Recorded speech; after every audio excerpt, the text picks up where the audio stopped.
sun's out. Not so much in rough seas, but today's conditions seem to have improved significantly.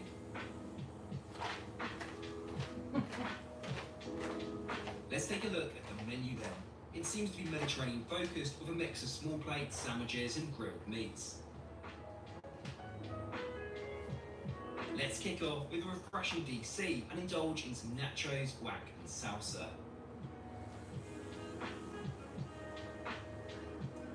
For main, Mum opts for the grilled portobello sandwich, whereas of course I have to have the sizzling jalapeno steak.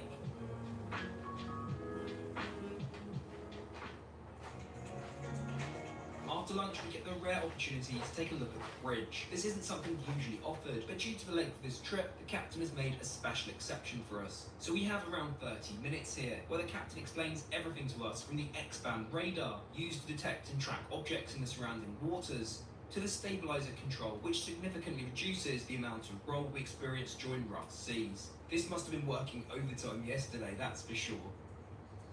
Now, I think I make it caffeine o'clock. Let's head to the observation lounge on deck 10 and rectify that.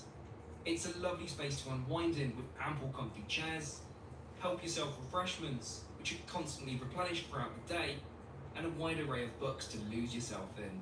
I'm actually on the hunt for a book on India, as I'm planning a trip there next year. Book in hand, let's make a fresh espresso.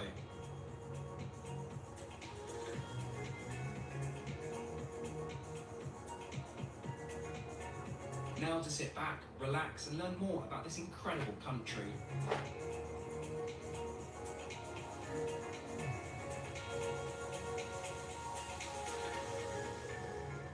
I dare you to let me build you a completely free e-commerce store preloaded with 20 hand-picked products. And just like that, it's time for more food. And tonight we have another opportunity to dress up. To think in contrast, I spend most of my time on this channel in a NASA hoodie. We're heading first to the bar on deck 5, where there's live music and of course plenty of free-flowing booze. Now, whilst I love a cocktail, I think this evening champagne is very much on the agenda. Cheers, Mum. Cheers. I just want to ask you, so far, how have you found the cruise? It's been really good. Yeah, it's been really nice. I thought it would feel quite tiring being at sea for ages. Yeah, because there was a lot of sea days. Yeah, but it's been really relaxing actually. I've filled my days easily. Well, this is it. There is an awful lot to do, even despite the fact it's a small ship. There's just so much to keep you busy. There's been lectures that you've gone to. I've actually got back into a bit of fitness, surprisingly, although that's just to mitigate the amount of food. I tried the gym too. You've done well, Mum. You've done well. But I think it's fair to say Mum's a fan. Now let's head to the main restaurant located on deck 4. This is where we had breakfast on our first morning. It's certainly an elegant space, although it does feel a little dated. We're promptly shown over to a table by the window and presented with a menu of tonight's offering. I have to say I'm very impressed, and when comparing this to the chargeable Le Dame, I'd say the offering is just as good here, but without the cost. To start, Mum opts for the vine tomatoes, whilst I go for the pasta.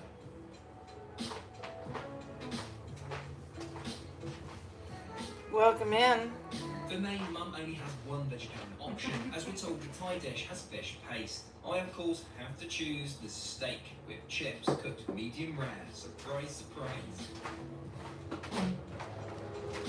Thankfully, we both have room for some dessert. Mum goes for 2 scoops of ice cream, chocolate and vanilla. I have the Elba hazelnut cake with praline vanilla ice cream and a caramel sauce. With that, I think it's time to call it a night. See you all in the morning.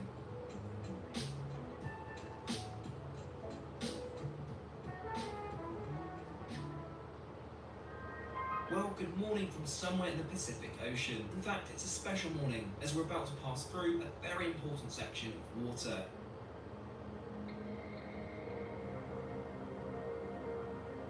So, you may have guessed by now, but of course we're going to be passing the international date line.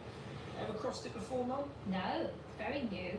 It's a strange one. I have done it on a flight before, but obviously never by sea. It essentially means when we cross it, we advance by an entire... No, we lose an entire day. See how many It's people weird. talking about it? It's just so weird. yeah.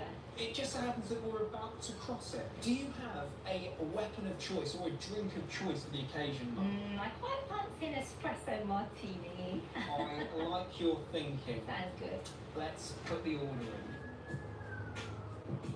I mean, this is certainly taking a morning caffeine hit to another level, but hey, Mum's the boss.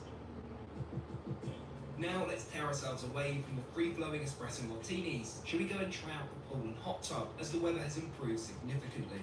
As I showed you previously, the pool deck is a lovely place to be, doubling as the grill restaurant, but for now the focus is not a culinary one.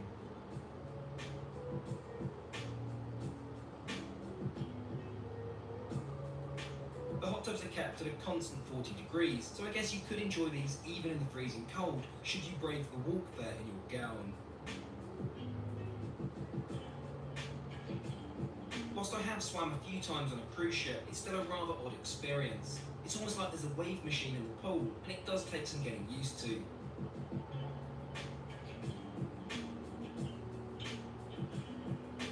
Feeling surprisingly motivated for more exercise, let's head up to deck 10 and work off some of that indulgent food in the gym. The gym is located within the spa facilities and offers a comprehensive selection of free weights and cardio machines.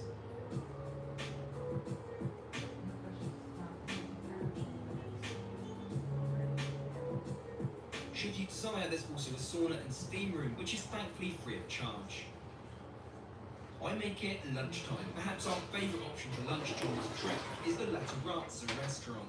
During the day, it doubles as a buffet for breakfast and lunch. Normally I don't really like buffets as they can be really hectic, but here it's well organised with low passenger footfall, very well staffed, and offers an excellent quality of food. Today for lunch with the choice of various salads, sushi, roast chicken and pasta, with dessert options ranging from cheeses to cakes and cookies. I opt for the sushi, one of my favourites, and I guess very much on brand given our destination.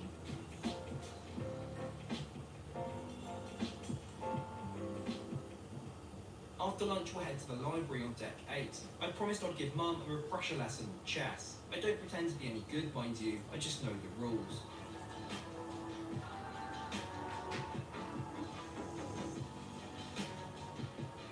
Next, we need to check out the shopping arcade on deck 5.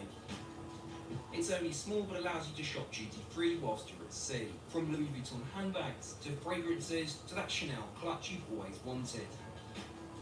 Talking of spending, should we discuss the total cost of this trip? Well, it's not exactly cheap. For 14 nights in the Royal Suite, it cost a cool £18,450. There's no denying that's a lot of money, but should you opt instead for a cheaper room, the same trip could be had in one of the deluxe veranda suites with the same inclusions for £7,440.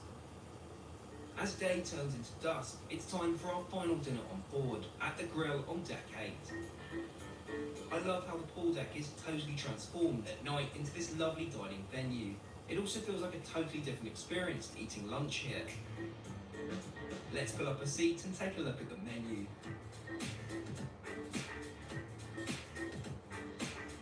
With our orders placed, I think it's time for some champagne. To start, we both go for the New York blue cheese salad. For main, Mum opts for the giant stuffed portobello mushroom, whilst I have to go for the hot rock experience. I know, steak again, but I can't say I've cooked one on a hot rock before.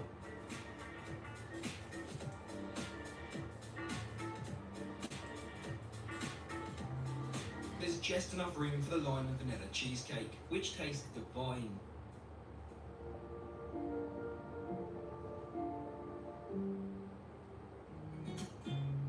Good morning just off the coastline of Japan. Opting for a more chilled morning, we've ordered room service with our butler to be served in our room. The options are similar to that of the main dining room, and in terms of cruise room service breakfast, fantastic. Let's get that all-important caffeine hit underway before tucking into our food. Mum has her favourite oats, fruit and granola, whilst I have the banana pancakes. Delicious.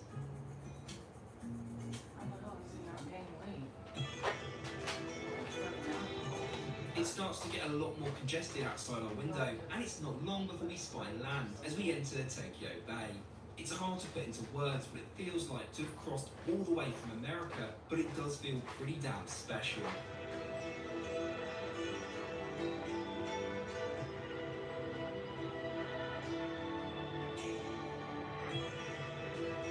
We'll need to swipe our cards one last time as we officially step foot onto Japanese soil.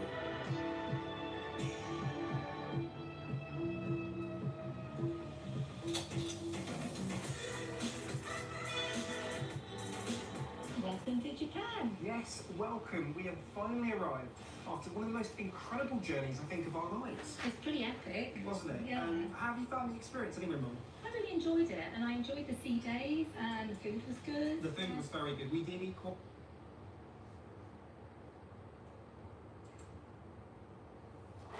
To make your business official, Ryan. AI Builder can help sort all of that out for you. Head to Is that you, Ryan? and start by describing your business. Now you've got a professional website.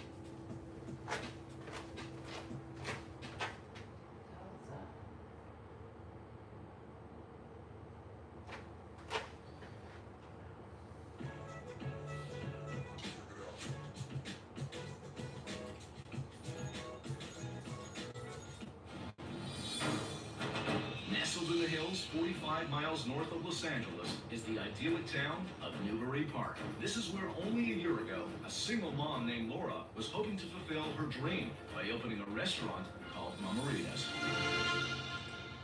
My grandmother was always cooking.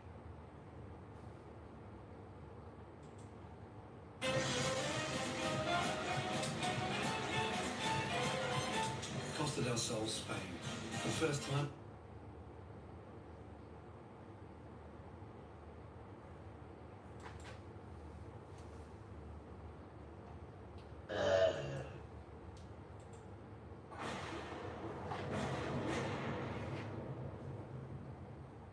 Tonight, on Kitchen Nightmares, Chef Ramsay heads to hot, trendy Miami, but ends up in a place that's stuck in the past. It's almost antique. It was once the best family restaurant in town. You couldn't get in here on a Friday or Saturday night.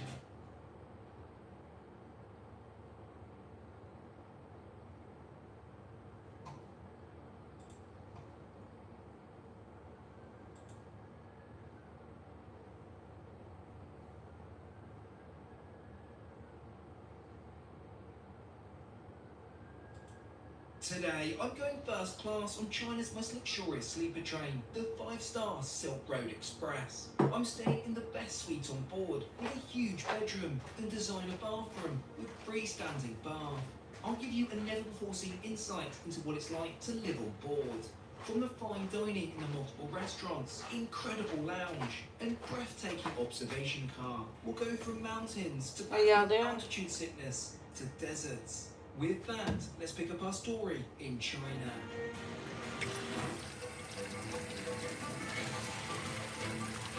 Well, hi there, and welcome back to the channel. You join me here to Speed in China, where we begin our epic adventure on the Silk Road Express. So that being said, let's head right over to the railway station. We arrived in Beijing yesterday and were greeted with a welcome banquet at the hotel, featuring a local hot pot and entertainment. Check-in this morning takes place in the hotel lobby and is impressively efficient. Our bags are tagged and tickets issued. Within minutes we're directed to a waiting car. The journey to the station should take around 15 minutes.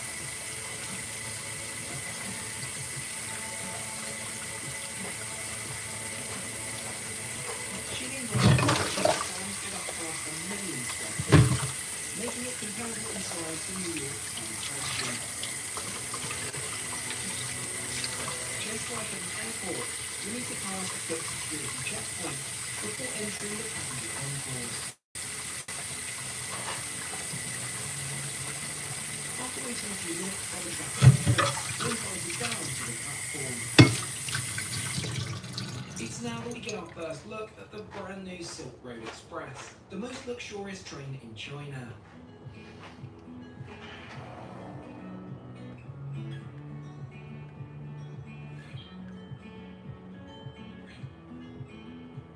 As we ascend the red carpet, we're presented with a welcome drink before being ushered on board.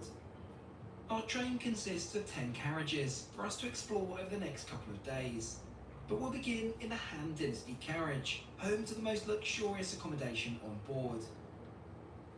We're very happy to welcome you to our grand suite, but most importantly, welcome back to the channel, Dad. Hiya. How you doing? Yeah, good. You've made it to China? Yeah, just about. It's been a long way. It has indeed. This is quite impressive, isn't it? It's very impressive, yeah.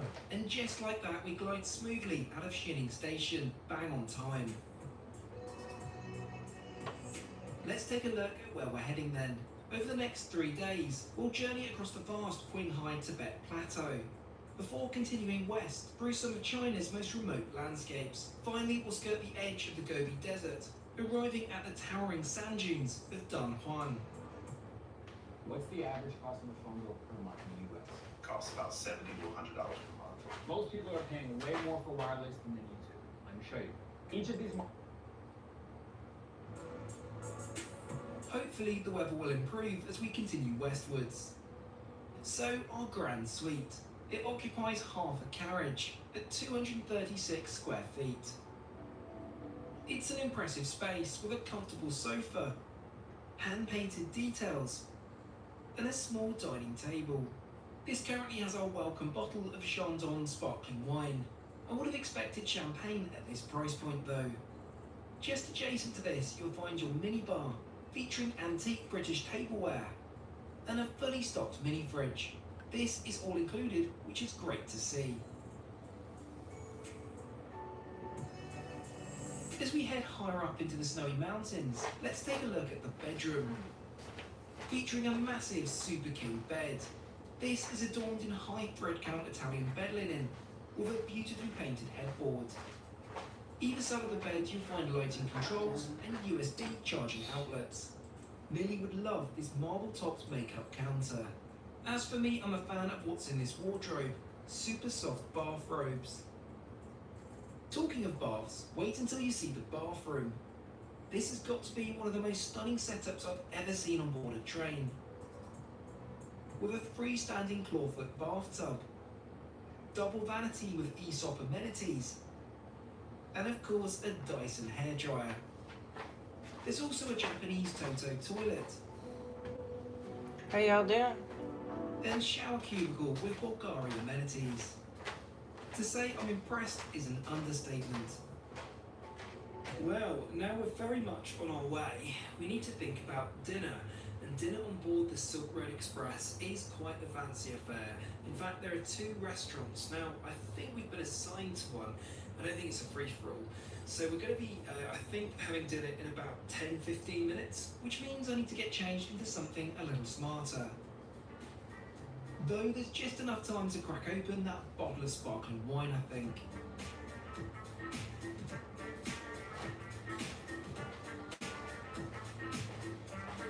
Let's head down the train and over to the first of 2 restaurants. But before we explore more of this magnificent train, you're most likely wondering how I stay connected during my time away from home. And that's thanks to Airlo, a convenient eSIM tech. In appearance, it's stunning. We've been assigned one of the larger booths, which is most appreciated. Shall we take a look at what's on the menu then? It's quite an extensive offering. Next we're served some artisanal breads, alongside butter and an olive dip. Rather than a wine list, we're presented with a selection. I decided to continue with the sparkling wine. For our first course, I have the Qinghai free-range chicken in a wild Chinese chive sauce. It's delicious and cooked to perfection, which reminds me, each restaurant car allows a look directly into the kitchen. Now for the imperial consommé, with aged chicken foot and sea conch. I'd be lying if I said this wasn't a little challenging, but equally interesting to try. As we enter the longest tunnel of our route, we're served the next course of pan-seared Patagonian toothfish. This is beautifully tender, bathed in a butter lemon sauce. Now for the main course of what fried maoli rice, then Dad opts for the black truffle noodles. For dessert, we served the seed buckthorn mousse cake with a strawberry centre and a chocolate base. A delicious end to quite the experiential first meal on board. Just one carriage along, we arrive at the Star Palace lounge car. You may recognise this space from earlier, as it's where we first boarded the train, and what a first impression.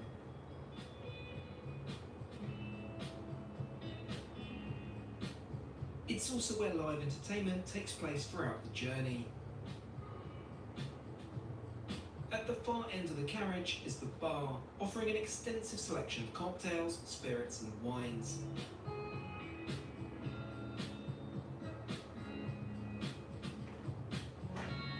Let's join Dad for a drink and see what it's really like. There's a wide selection of inclusive and paid specialty drinks.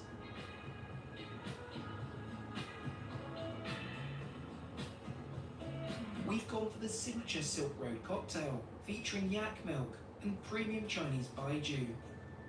As the drinks begin to flow, this evening's entertainment gets well underway.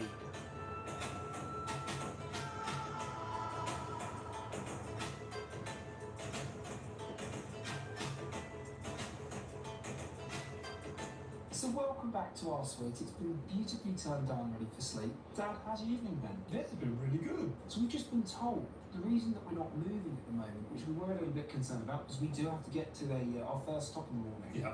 is because we pulled into a siding, and apparently it's to help us have a bit of a better sleep. There is a catch though. We'll start moving again abruptly at 3 AM. Let's see how tonight goes.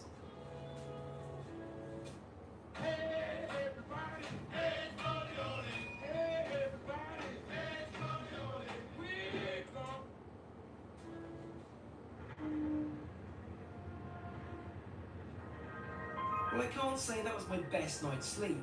Nevertheless, it's a beautiful morning. First things first, let's put the shower to the test. Thankfully, the water stays consistently warm and the pressure is surprisingly good. Meanwhile, breakfast has been served in our suite. This morning's spread consists of freshly baked pastries, fresh fruit, avocado on toast and pork sausages.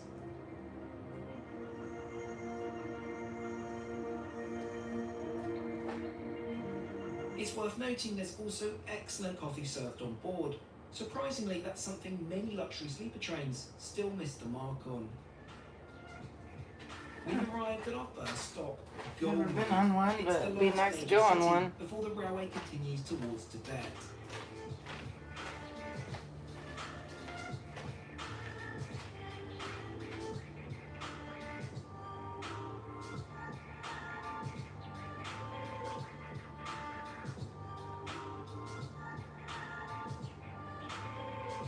We've been booked onto an excursion to China's largest salt lake, Huahan.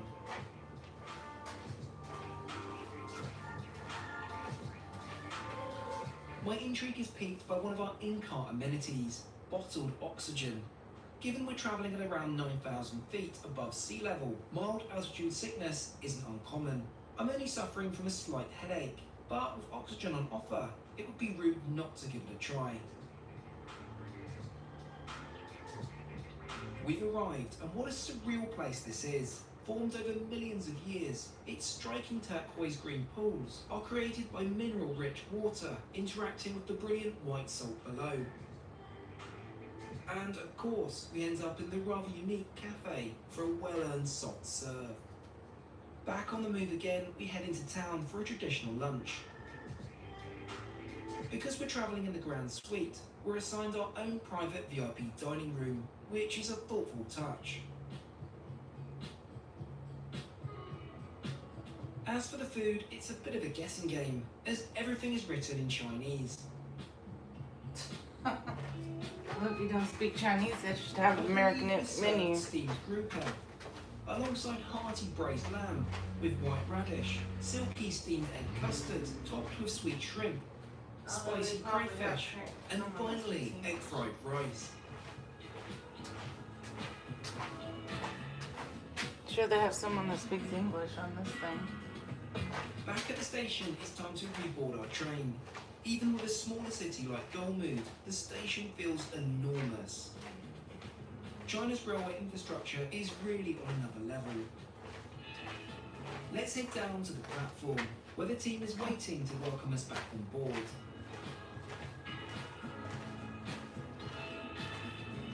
With the train ready to depart, anticipation is building for the next leg of our journey.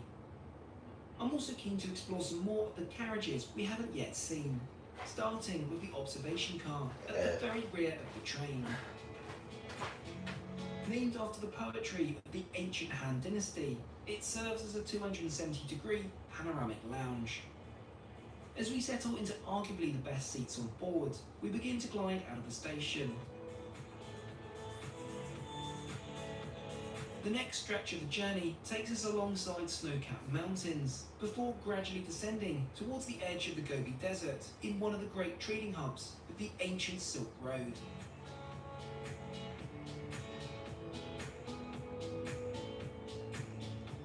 Aside from the observation lounge, the carriage also plays host to a mahjong room, where guests can enjoy China's famous tile-based strategy game.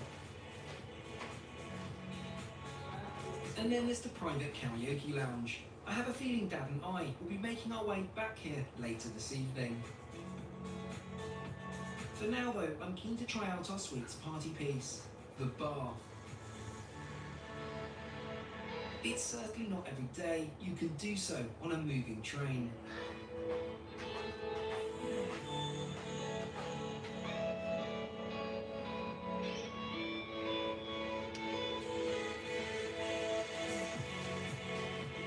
Would you believe it's already time for dinner?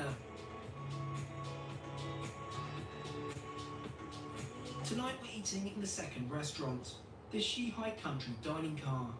Unlike the darker, more traditional feast hall, this carriage takes inspiration from classic European luxury trains. We're seated again at a 4-person table and presented with a stunning silk-bound menu. Unfortunately, this is all in Chinese, so I'll do my best to translate. One thing that's evident is the menu is evolving with our journey. We're offered a wine pairing of Chilean Cabernet Sauvignon, or for an additional charge, China's most prestigious wine, though a bottle of this will set you back a few $100s. For our next course, we're served Persian-style seasoned beef, accompanied by Caspian caviar. I suppose it was only a matter of time before caviar made an appearance. Our next course is a delicate double-boiled pigeon broth, another regional speciality. For main course, I have the roast lamb, while Dad opts for the pan-seared salmon with a creamy mashed potato. Both are absolutely delicious. To finish, we're served a delicate mango mousse, the perfect ending to what's been a phenomenal meal. We've just pulled into our overnight stop at Yuchia railway station, but our evening isn't quite over yet. We have some unfinished business in the KTV lounge. And now it's movie night in the observation car.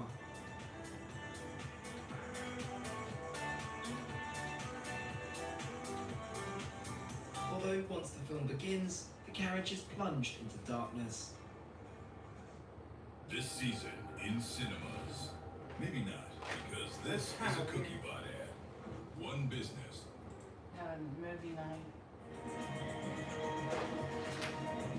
That's what I want to do on my channel, all these travel videos. I gotta have money to do that. No money equals no restaurant reviews and no travel and airline. And just like clockwork, Can't do anything about it. in our suite. This morning's spread includes potato pastries, dim sum, fresh fruit, scrambled eggs, and smoked salmon. As we continue winding through the desert, I want to take a look at the other accommodation offered on board. Superior cabins are where most passengers spend their journey, and they're still luxuriously appointed. By day, the room features a comfortable sofa to take in the ever-changing scenery outside. Come evening, a room attendant transforms the space, creating a comfortable sleeping quarters. There's also a compact ensuite bathroom, complete with a Toto toilet, and a surprisingly generous shower cubicle. We'll come back to the cost in just a moment, both for this cabin and what I paid for our grand suite. And just like that, we roll into Dunhuang railway station, ready for our excursion into the desert. Waiting for us on the platform is a small farewell ceremony, complete with traditional music and dancing. Let's head out of the station, where our guide and vehicle are waiting. As we make our way across to the singing sand dunes, let's talk about the cost. Booking this wasn't exactly straightforward and involved quite a bit of back and forth with the Silk Road Express team in Shanghai. They were always quick to respond over email, although payment proved a little complicated. In the end, I was able to pay via PayPal for a grand total of just over $20,000. By comparison, if you were to book the Superior Suite, this will set you back $9,500.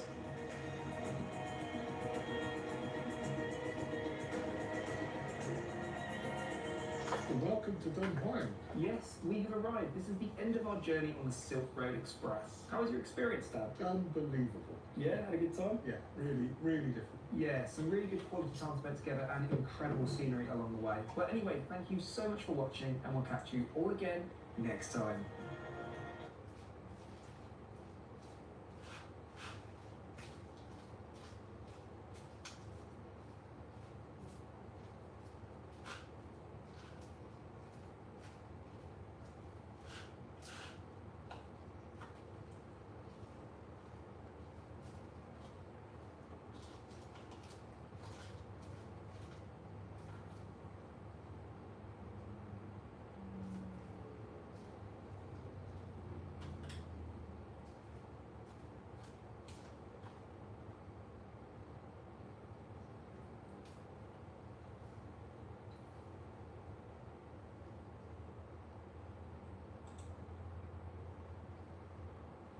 Why get a GoDaddy domain?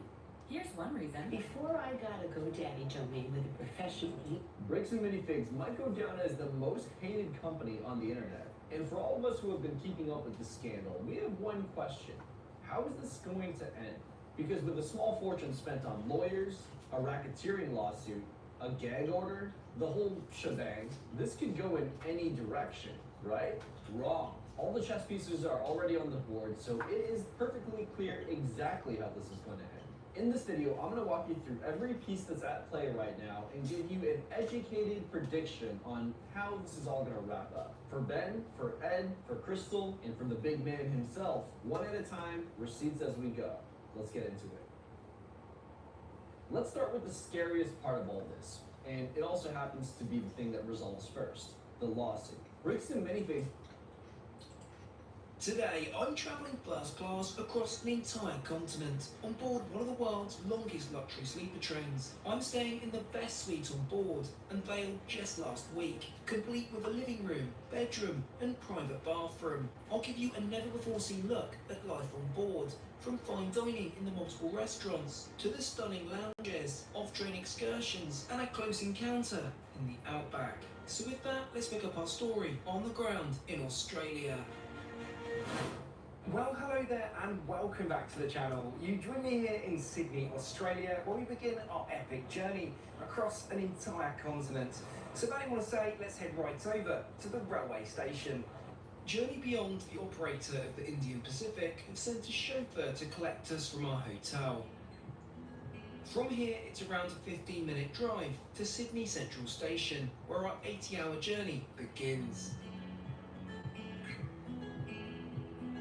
Upon arrival, we're greeted by the team, and our luggage is whisked away to be loaded directly onto our carriage.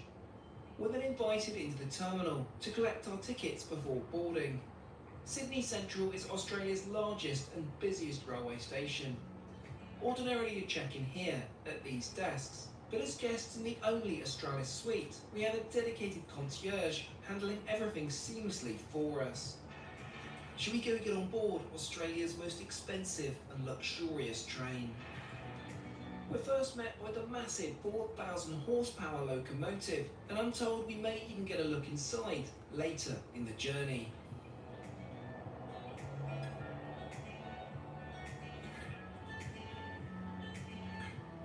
We've now made it to our carriage, just one of the 12 we'll be exploring on this trip. We'll start with our new home, the most exclusive accommodation on the entire train, unveiled only last week. Well, I'm very happy to welcome you to the brand new Australis suite.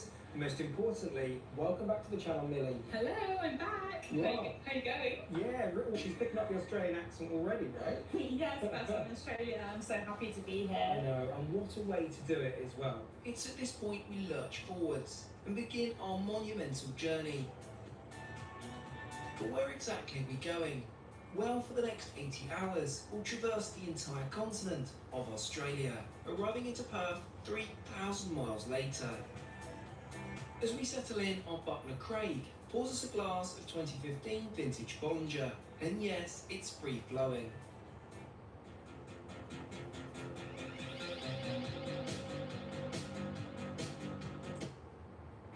So our carriage consists of just two suites, Aurora and Australis, both brand new as of last week. Our Australis suite is the largest accommodation on board, measuring a staggering 270 square feet, for a train that is positively palatial. Let's begin here in the living room, alongside the longest window I've ever seen in a train carriage. Here you can enjoy in-suite dining whenever you choose, though the brand new restaurant car is somewhere I can't wait to experience as well. There is one slightly out of place air conditioning unit, which is only a temporary measure. Apparently the main system is awaiting parts. Onward to our in-room bar, which is huge. There's a proper Nespresso machine, a fully stocked fridge with soft drinks alongside wines and beer. I love they've even prepared a curated selection of spirits and premium breads. Now for the main event, the bedroom. This has to be the largest bed I've ever seen on a train. It's dressed in high thread count linens and a wide variety of pillows to choose from. Thoughtfully by the bedside, you'll find lighting controls and charging outlets. And let's not forget the dual wardrobes on either side of the room. Finally, we have to check out the bathroom, and this is one of the largest I've ever seen on the rails. There's a double vanity, Jurlique amenities, and the gold standard Dyson hairdryer and GHDs. Practically speaking, there's of course a toilet and a positively huge shower.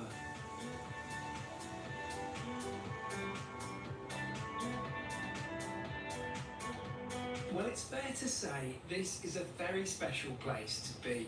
But, of course, dinner plans, what's the situation? Well, there's a dedicated dining car, just a couple of cars along, but we need to get changed because shorts isn't going to quite cut it.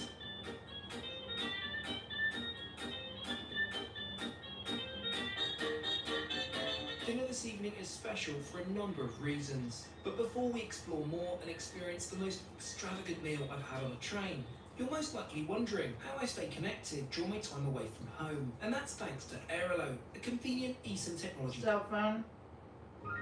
Now a Lane Estate Chardonnay is wheeled out to complement the Kangaroo Island lobster tail.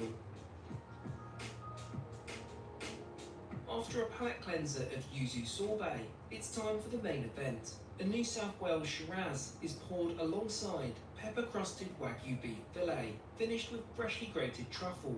It's phenomenal. Now it's been a journey, but there's one final course to go. A vanilla bean panna cotta, paired with a Clare Valley Riesling. A fitting end to an incredible tasting menu, made all the more impressive when you consider it's prepared on a moving train. Bravo, Chef Jess. Back in our suite, Craig has turned everything down beautifully, and there are even gifts waiting for us, including these robes, which are ours to take home afterwards. Well, Millie, I think it might be time for some sleep. Oh, yes, I think so. That was quite an experience, wasn't it? Oh, wasn't it? 10 courses. That's a good sign of what's to come. Yeah, I think so. I mean, given the distance we've got to travel, I'm interested to see what else they've got planned for us. So, Yeah, me too. so let's see. Well, Excited. shall I go to sleep? Yes. I think so. Good night.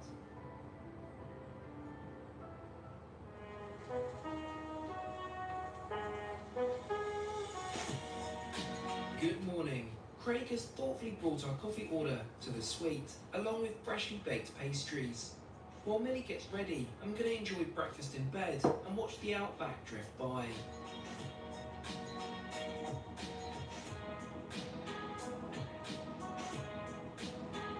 Now to give the shower a try, and I'm happy to report it's the most spacious shower I've ever had on a train, with excellent water pressure. Outside, we find ourselves gliding slowly into our first stop, Broken Hill. It's rather surreal to think we're still in the same state as Sydney. We have around 90 minutes off the train here, where an excursion has been arranged, taking us by coach through Broken Hill and into the surrounding outback. Broken Hill is known as the Silver City, a historic mining town carved out of the desert. This place has a wonderful cinematic quality to it. It almost feels like the set of a western, though perhaps that's no surprise, given Broken Hill was played backdrop to films like Mad Max and Priscilla, Queen of the Desert.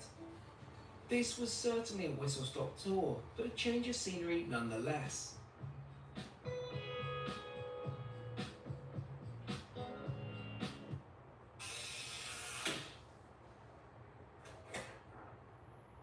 $15 a month, even in a limited plan. Oh, I gotta see if memo was for real. Our next leg this afternoon takes us southwest and into a new state, South Australia. But first, lunch in the dining car. And now in daylight we can properly appreciate this stunning space. From specialty coffees throughout the day Looks like to a nice free-flowing train.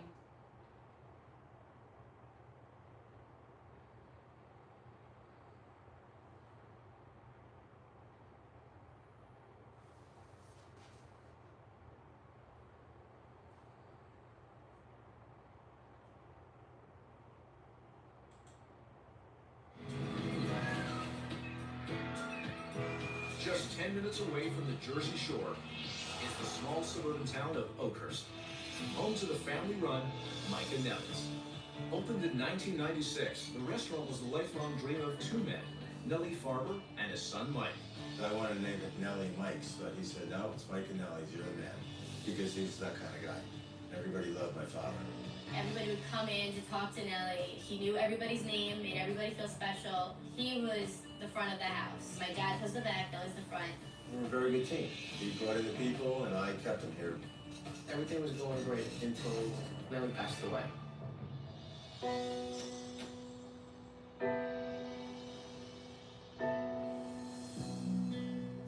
When my grandpa and Nellie died, we didn't really know what to do anymore. It felt weird to be here. Like, it's not really Mike and Nellie's without Nellie. Now it's just kind of Mike and nothing.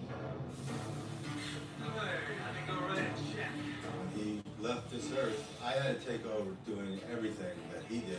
I just been delivered, plus what I do, and I just become overwhelmed. Slow the shit down. That was pretty bad. Since my grandpa died, the restaurant's been neglected. Hi, is there anything that I can help you with? Yeah, Oh, you, okay. Restaurant is grimy. The carpet is a mess. It's nasty, crusty, moldy. It's tragic to look around. I think they need to redo Hold it. Nancy. People, they don't come here for atmosphere. They come here for food. And the food here, I believe, Rancid. There's something wrong with it, like chemicals. How's everything with your dinner? Anything you want to share with me? A little bit more cooked. Yeah, it's like something. Mike's food is really not up to standard. My dear Pharaoh, can you push the 22, please? I got it. When I first started, Mike would never just dump the food out of the plate. Now it's like, it doesn't matter. But yeah, at the same time, he thinks that this food is great. They don't like it. says it has no taste. Oh, really? Yeah. Oh, I've been making French cheese for 35 years. I believe it. Sure. The biggest problem that Mike and Nelly is honestly is Mike. Everybody didn't go out. Alright, I got it. He feels that he comes in, he has to take care of everything. Did I call for a veal capri? I got it. Give it to me, right? This is my job. He doesn't let other people take more responsibility. It's just becoming too much for him. I'm gonna get my drink.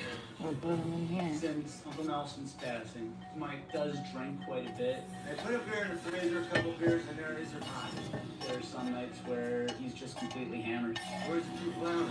I don't know where anything is today. It starts to affect the food. He starts to mess things on the ticket. Run. Class is running. Better come back.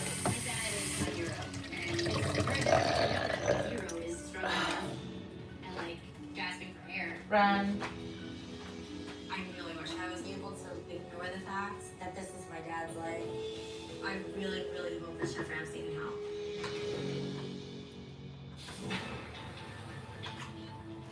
Before Chef Ramsay arrives at Mike and Nellie's, there's a young woman anxious to fill him in on the issues of the restaurant. Mike's oldest daughter, Samantha. Thanks for helping us. Samantha, right? Good to see you. It's not going to come out, is it? Excited for you to be here. Well, I'm excited to be here. First company. How have you been? I'm alright. Yeah? Yeah, just really need help right now. Yeah? Yeah, a lot of problems at the restaurant. What's the one thing that you think is wrong with it? Ever since my grandpa died and my dad, he hasn't been able to move forward. Okay. How close are they? They worked together for 18 years. My grandpa, he was at front of the house. He would host. People would come to Mike and Nellie's only to see him. He was a great guy. He was very funny. And how's that changed in the last couple of years? He's very overwhelmed and stressed. Really? He likes to do everything by himself. But he just can't delegate. Right, definitely control freak. He's the boss, you know. Everywhere in his life, he's the boss. So it'll be very interesting when you have stuff to say to him. I hope Chef Ramsay can get through to my dad. He needs the help. He needs the change. It's crucial for the restaurant to survive and be successful for my family. I mean, that's my whole life. Watch this. I'm going to launch a business in 60 seconds using Shopify's AI Sidekick. No coding, no design skills, just a conversation. Timer starts now. So I'm starting a skincare line. I need a store that looks clean, modern, premium. I'm just going to tell Sidekick that. Theme, layout, the whole look, done. No coding required. Sidekick just built it from a sentence. Sorry there's no light, but it's on order. We have phone pics on my bathroom counter. Guess who can help?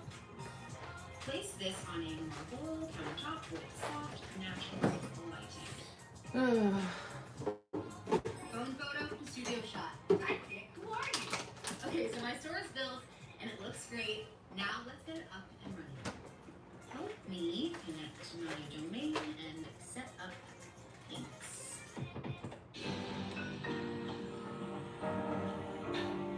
Hello. Hi. How are you? Nick and Ellie's on Lexi's. Right. Sister number 2. Sister number 2. Yes. Right. You are glamorous. Thank you. Amazing, amazing. What's that smell? Is it just me?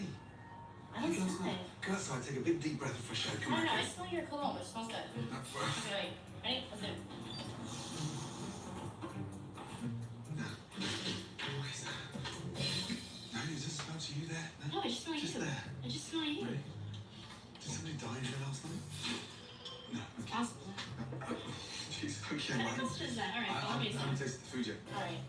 I've lost my dad. All right. I'll go get him. What's that smell? Can you smell something? How are you? Good to see you. Same here, sir. Come say hello. And you are Lewis. Lewis. The manager. You're the manager? Yes. Yeah, good to see you. Same here. Dad, Yes, ma'am. Chef Ramsay would like to meet you. Me? Meet Why you? me? I don't know. Doesn't make any sense. Why would you want to meet you? Follow me. I am quite nervous about Chef Ramsay's visit and how my dad's self-esteem will take it because he has a hard time taking criticism. This is my father, Mike. Mike? Oh, Mike. Pleasure. But the fact is, we need the help, and if somebody's willing to give it to us, we need to take it. I really hope that we can help that. How long have you been open? 15 years. 15 years. Yeah, when was the last time you changed something in the dining? Never. Wow. Everything's pretty much as I bought it. Yeah. 15 years ago. And how would you rate your food? 1 to 10? I would rate my food in the upper 9s. Wow. great. I love that. I can't wait to taste it. The food is not the problem here. It's either the atmosphere, the ambience, or the service. Here's your regular menu, and here's your specials menu, sir. It's all PP on my menu. That's fine. Is that? I don't know. That's not a Euros thing. I don't think so. I'm pretty sure it's probably coffee. Okay, great. Thank you. If you need anything, I'm at the front. Oh, the smell. Hello. Hello. How are you? Meeting over your server tonight. Good to see you. Did you smell that? Or was it just me? You smell something, right? Yes. Honestly, it's like we buried like bodies underneath the couch. Yes, it's most definitely the carpet. It stinks. The restaurant is filthy, disgusting. It's full of mold. It's worse over there. Seriously? You're in the good part. Thank you very much. Steak and seafood, and we have Italian food. Jimmy, what is it? Fine dining restaurant or Italian? What are we? I don't know. There is no identity. Okay, I'll start with Reno shrimp sauce. Let's go for chicken Murphy. The special menu, the steak nelly. Yeah. Got one visitor on it. Ryan. Please, thank you very much. And we'll see where that 9 out of 10 is hitting. Ryan. Always up there. Got 3 visitors. Here we go. Chef Ramsay will like the food here. Anything that I make him, he's gonna like. Guaranteed. Look at this place. Louis. Chef. Look at that lampshade on the wall.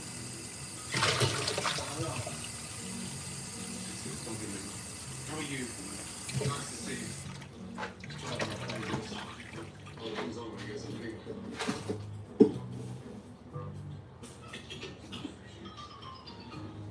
Sorry. That's what you had there. That's for chef. Make it nice. I made it, so it's right on the money. Okay, chef. Thank you. You're welcome. And the shrimp sauce. Really is shrimp sauce.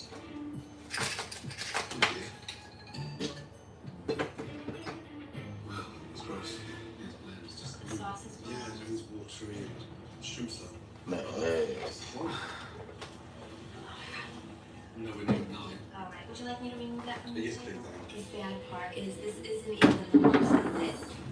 This is bland, watery. The shrimp tastes like rubber. I don't know what he's talking about. I am his perfectionist. I will never put out food unless it's right.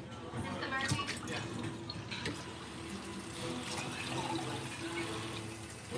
Chicken Murphy. Chicken Murphy.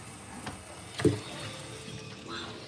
There's a full dessert from the chicken Murphy. It doesn't look very nice, does it? It's embarrassing. It looks like a stew gone bad. That looks horrible. Where's the manager? Lewis. Is that the normal style of presentation of chicken Murphy?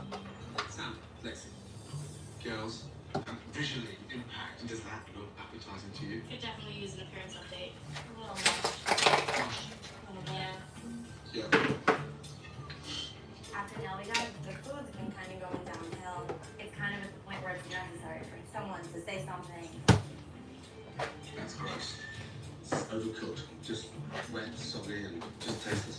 I call it. I call it a hot joke. I'm done, thanks though. Yes, you're right. Thank you. You're welcome, sir. I can't afford to be up all night with the shit. Oh, excuse me. Thank God you nailed the chicken Murphy. Bloody hell. Oof. Mike, it's just a hot mess, so Tough son of a bitch.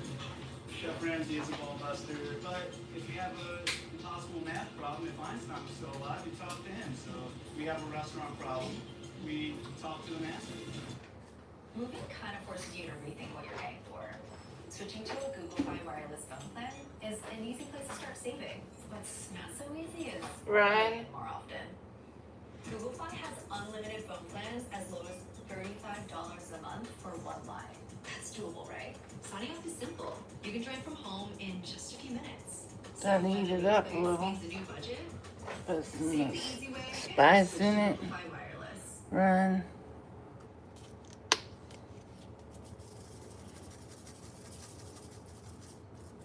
After yet another painful team offsite, Sarah leaned over and said, You should really try to bond. We used it at my last company to streamline travel as a group. It has everything employees need to book their own. Sorry about no light, As you but can set spend it's limits on on order. the back end, managers don't have to Look babysit at that. every Isn't that pretty, It's free. friend? You're welcome.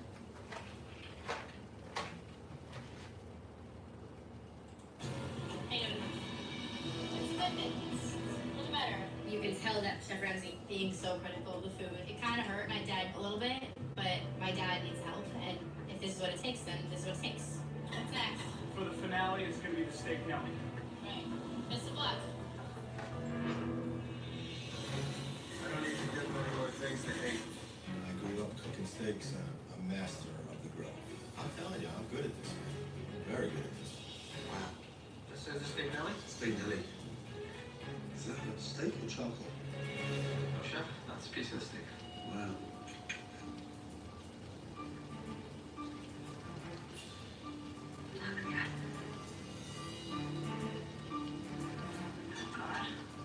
Wow, that just tastes like burnt charcoal. Feels like I've got a barbecue in my mouth.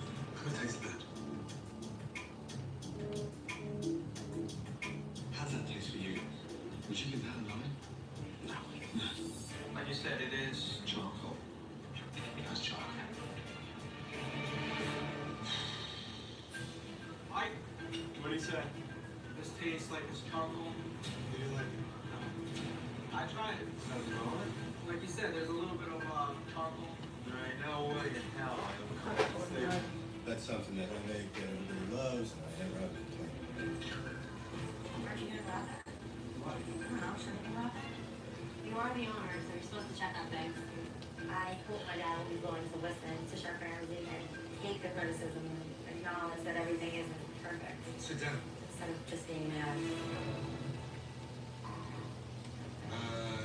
Mike, I'm embarrassed. We've got some fucking big issues here. I thought the food was dated. I don't know how you can talk on the menu that size. And then some things were medical. The food was watery, bland, salty. I know.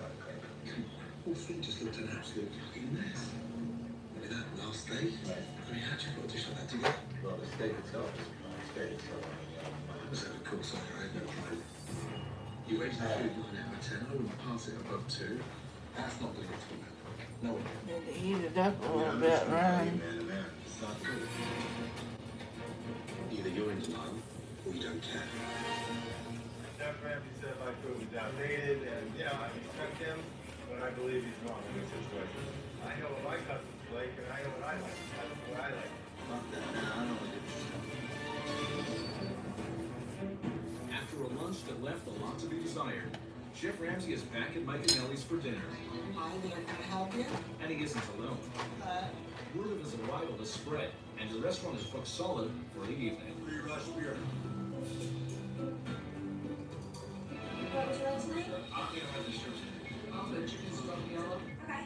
mortadella mushroom, gianduja. Sun-dried artichoke, Alfredo, shrimp parm. Just tell me quickly how it works, line-wise. This is what happens, right? You all cooking and then you'll put the food out. I don't trust my staff to get the job done like I can do. As long as I'm making it, I know it's 100%. Yeah, I got Stafford pork pepper, I got Betty vodka, I got chicken parm. Alright. Despite the fact that most of the cooking is being done by one person, Shrimp parm, eggplant parm. Give me 14. Alright. Mike manages to push out food rapidly. Front farm. Not at all, baby. Friend. My friend. I take this and go. But his quick cooking, wow, This food, unfortunately, comes at a cost. not good. You're not good at all. Hey guys, the fried calamari, just let you know, it's mushy, it wasn't good, they enjoy it. Just give you a heads up on that. It's sorry. Actually, nothing wrong with that. Nothing at all. It's embarrassing. There's a man in there that is killing himself. And he's going down in flames. There's no standard set. Everything's just so chaotic. Hands being thrown, steaks on fire, and he's sort of totally oblivious to the kind of crap that's leaving his kitchen. It's actually quite sad. What's wrong with that? Said it's overcooked. Alright. This eggplant rollatini said it's the worst eggplant you ever had. It's not even rolled. Mike, let's set it for me. It's hard to bring food back to Mike because Mike thinks the food is excellent. I know he's been cooking for 30 years, but the food is really not up to par. Are they a little too well done for you? Let me take them away and bring some fresh ones for you, all right, sir? Thank you so much. Since Nellie's passed, the kitchen is a disaster. What's wrong now? Too what? Too burnt. The food is not what it used to be. It's extremely frustrating. Mike, can I get more fried onions, but not too burnt, please? Fried onions, baby. Fried onions. Mark, there's charcoal. You're absolutely correct. There's charcoal. I need a charred onion, you know? On the outside, Mike is really not showing any kind of emotion, but if you look into his eyes, you see this heartbreak, this beating that he's taking internally. It's depressing. How's everything going back there? Disaster. Disaster. Is your dad well every night? Ryan, honey, I cooked this up so I could put the other thing in it. See if it doesn't taste any better. It was so damn dry. He's cooking it, and then he's reading another I mean, order.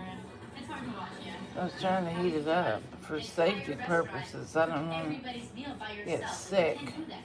How's stuff coming through? He doesn't really trust anybody else in the kitchen to help him. So I'll let it cook out a little bit. Mike, Dad, I need to worry about that refire with pay back. Hold on a minute, girlfriend. I'm going as fast as I can, baby.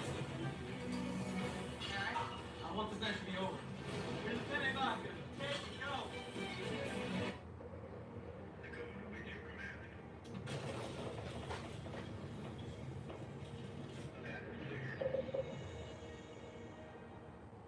Why get a GoDaddy domain? Here's one reason. Opportunity, attention, power. It all comes from our nepotism. No, Junior, our GoDaddy domain. After we got that, we built a website in minutes with the help of AI. And then the customers started pouring in. And we grew into the most successful carpet business in the tri-state area. We've been selling autographs now. Sure, they fixed that. He's not wrong. Spotlight your business with a name from the daddy of domains.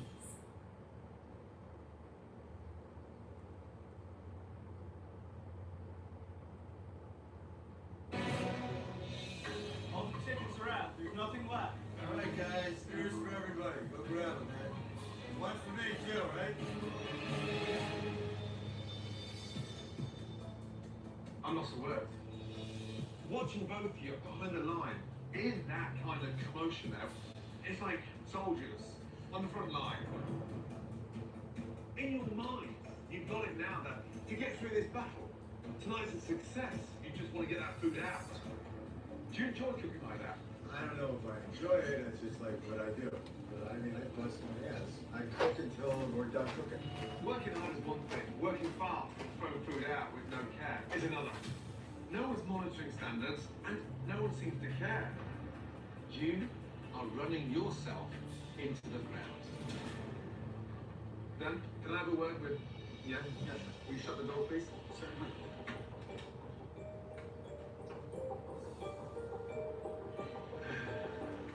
Listen, seriously, have you been drinking? I've been a vodka cranberry juice. I saw you drinking some beer. 2 beers, sir. 2 beers. 2 beers. That is not the way forward. You've got to get your head in the game, because the kind of mistakes that you made tonight represents a chef that doesn't seem to give a shit. I do give a shit. I do. I listen. I drink too much, you know. But why are you doing this to yourself? I don't know. I just don't know. I'm lost in space. Why? I don't know. Life's just getting tougher. You know. I mean, this business is failing. I know everybody wanted. I got 2 daughters going to college, and I'm just trying to make it. Now it's not working anymore. You know. I don't know where to move from here. It's hard for me, you know. This is my passion. I only know how to cook. That's all I've ever done. You know, since I was 19 years old. The passion. When did that go? I don't know. After Dad passed away? Yes. You know, since my father died, I'm starting to give up. I am. I admit it to you. I feel defeated. Is that why you're drinking more? Yeah, probably. You can't can't go down this line, Mike. You cannot go down this line. It's bigger than the end. I'm telling you. No, I don't know what to do next. I don't. Excuse. We've got to get out of denial. And there's got to be a fire in your belly that you've got to rekindle. That's all. Okay? I'll try my best. I don't know if this is gonna work or not. I'll let you know. This restaurant is definitely taking too And this is so dry. Tasted like shit. Wear me out. So I'm putting it in here. Drain in. It's so dry. It was gross. I ate it last night. Mike has been It's in a dry. downward spiral, Tastes and like so shit. has his restaurant. He has clearly lost his way. And Chef Ramsay knows that in order for this restaurant to have any chance of surviving, I'm good. How are you? he has to put Mike back on course. So I'm gonna try to get this, the tomato sauce, whatever, to zoom in. About that. Kind of hard to see. The first time, we heard from Mama. He admitted he lost control. And sadly, he was on the verge of giving up. And he can't give up. Kind of hard to see. I don't know something upsetting last night. But you know, there's an opportunity for every sign. Definitely. I think he's very lost right now. Everything fell on his shoulders after Nelly passed away, and so much more responsibility. A lot to handle. We've got over it. Losing power. I don't think we've got over that hurdle. I don't think so. He was back at work, so there was no time off. I'm trying to get that tomato sauce to zoom into the mix. I don't see it happening. You can tell if he's hurt.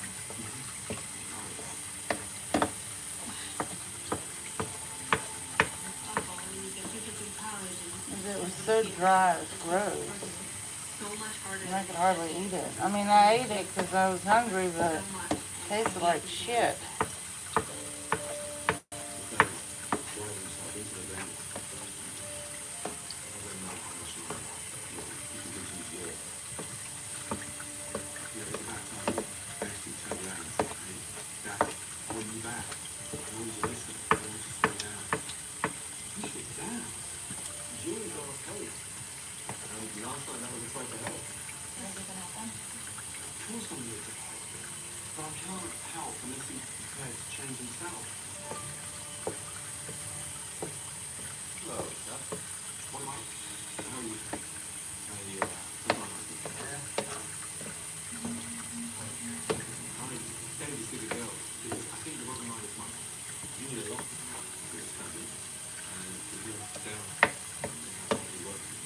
And it looks gross, doesn't it?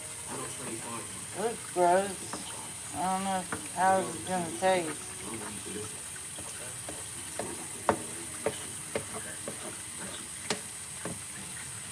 Try to mix in that damn tomato sauce in there.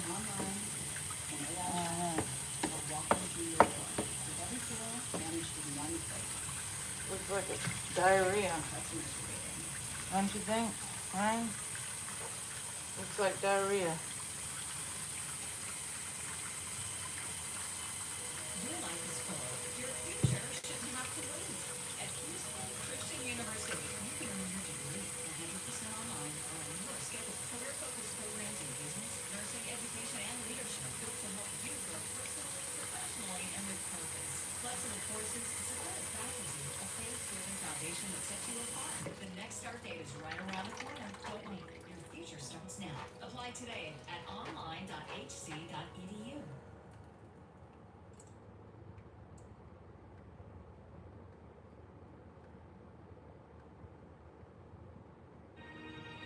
Thank you, guys. Bye.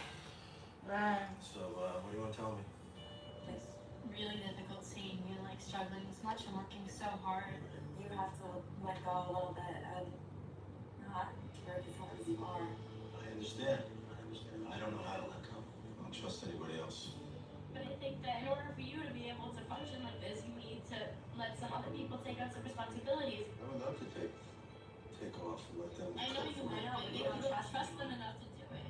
You know you have your guard up all the time. You don't like trust So, anyone. what do we need, a nicer mic? Is that what you're saying? No, we need a more open mic.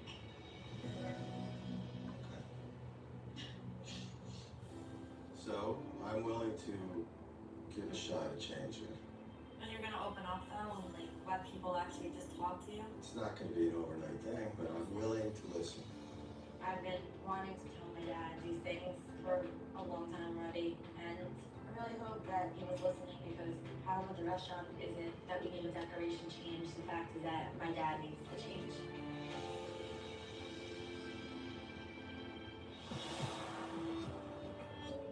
After spending the morning at Mike's home, Chef Ramsay is anxious to get Mike back in the kitchen Show me the fridges. and reignite his passion with food. There's the meat. Steaks go right up on the grill. Jesus, those trays not clean enough. Nah, I didn't clean them last night. Got out of here. They're a little messy. I don't know, that's chicken parm. That's cooked. Yeah, that's done. That's with raw. We don't get these fridges changed enough. Sunday nights we do deep cleaning. So, it's Monday, yesterday was Sunday night. Yeah. Are they all kept like this? Mike, you gotta cover this stuff. Seriously? What else have you got going on here? Look at this. I'm getting nervous now. 30 years in the business, come on. I'm thinking, holy shit, what else is he going to find in here that is going to embarrass me? Oh, you're kidding me. What is that? Who's responsible for this? Chef Ramsay was looking forward to working with the chefs on fixing the food. Show me the fridges. That is until he made a series of shocking discoveries. Oh, you're kidding me. What is that? Who's responsible for this? Mike, come on. Seriously? Why is it in here? Where's the walking right over here?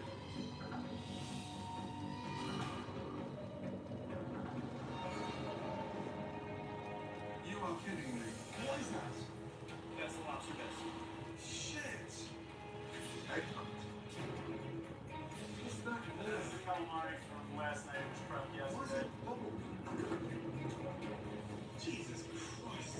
Why is it in here? You're right, Chef. Get it out. That's contaminated. You can't leave fridges like this. I do know those things need to be changed. I try to do it off the mic, but you won't listen to me. My food got served from that fridge last night. Unbelievable. What's in here? What's that? Those are meatballs. What were they made? They were made last week. How do you know it's a week old? No dates. Does that make any sense? Come on. This is basic. It's just becoming sloppy here, and I need to start making things right. The fridge has been ignored at the end of the evening, and then food's left in the oven. Oh, come on. You're absolutely right. It's a disgrace. I'm discovering that. What am I supposed to do now? Where do we start? Tell me. What time are the team in? 2:30. Get them in earlier. I want that whole fucking place clean. You're better than this. Fuck me. Yo, get a ride in as quickly as possible. Chef Ramsay wants everybody here now. I believe it's time to turn this place upside down. Some things are falling through the cracks, but the cracks can be filled. Everything can be fixed. Every night from now on. All right. Can't do what I'm doing. I'm going to have to change if I want to change my restaurant. Goodbye, here. I'm ready. This is where we're going to start to fix this place. With a thorough cleaning by the staff and what appears to be a change in attitude by Mike, First of all, the place is looking cleaner. Chef Ramsay can now turn his attention to the area that needs the most help, the kitchen. So I'm going to do 2 steaks, a ribeye on the bone, and a fillet. I've been cooking steaks for 32 years. I know how I do it, which is the right way. But maybe he can teach you something. In a nice, not an I'm going to kill you kind of way. Okay, onto the grill. I want to render that fat down. Cooking with Chef Ramsay is a dream come true. Get a nice sit on there, please, Daniel. With that, I'm going to do a chive mash. It's just great to see how his hands move, like a ballet with his fingers. I was in awe. That's a real mashed potato. No horseradish? A touch of horseradish, well spotted.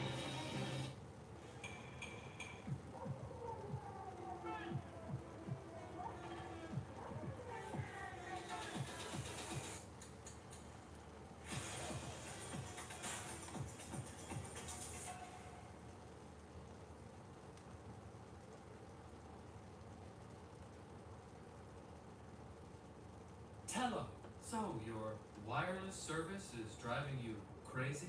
Tello me about it. I'm here to listen. Most wireless providers make you feel like you're Brandon, in a you think toxic it looks like relationship, diarrhea? constantly wanting to leave but not sure if you can. As an unlicensed therapist in the defunct island nation of Corsica, I'm here to tell you there's another way. Tello is a wireless service that gives you full flexibility to build your own phone plan Right. just the way you like it. Bring your own phone, keep your number, and You get think it 1 looks like 1 diarrhea, 5G honey? coverage on America's largest network. Plans Yeah, start all at day. $5 and unlimited everything. Just $5. If you ever need Ryan, honey, you think it looks like diarrhea? Or what do you think it looks like, honey? We know how you didn't Would like you that. eat that? With Tello, you get hotspot, Wi-Fi calling, Would you unlimited eat text, this or not? international calls It does over look like 60 diarrhea, countries, unfortunately. and international roaming. Looks like a big Although, chunk of check them diarrhea. out at the link below because Ryan, would you eat this, honey? Answer. I felt super inspired by Chef Ramsay. I don't know how to put it into words right now. Asparagus, fries with filet, touch of creme fraiche. Perfect. I'm used to cooking like one certain way, and this is a little different. When you spend What do you think about this, honey? You think it looks like diarrhea or vomit? flavor of a ribeye. Ryan, what do you think it looks like? There's a little taste, yeah? I'm feeling very, very good. I can already feel the fire burning in my gut, which is something that has not happened in a while. Wait till stuff gets the knife and forks, dig in. Ribeye's good. Oh my gosh, it just melts in your mouth. I love these videos. Come over. I'm so excited to see my dad so happy. It seems like he really does want to change things and make things better, and I know he can really do it. Dad, this for dinner? This is so good. Now that Mike has finally seen the light with how his steaks can be improved, No more food to go out, have we got some pride? perfect. Chef Ramsay is now focused on the makeover of Mike and Nellie. And he begins with something that has been driving him crazy since the day he walked into the restaurant. Alex and help. Okay, I've come across the most wretched carpet I've ever seen, and it is deplorable.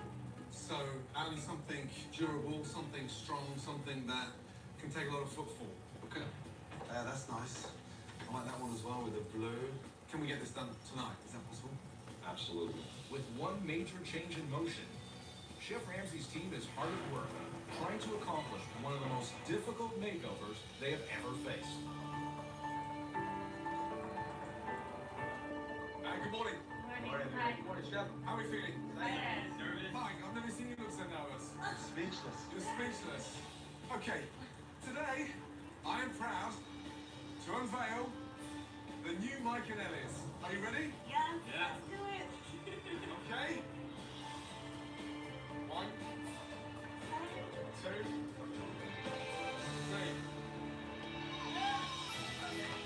There we are.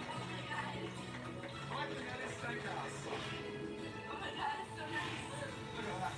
Wasn't that Mike and Nellie's steak and seafood? Mom, what this community is lacking is a great steakhouse, yes? Steakhouse has been my dream my whole life long. Right now I'm so overwhelmed with emotion, I don't even know how I'm standing here.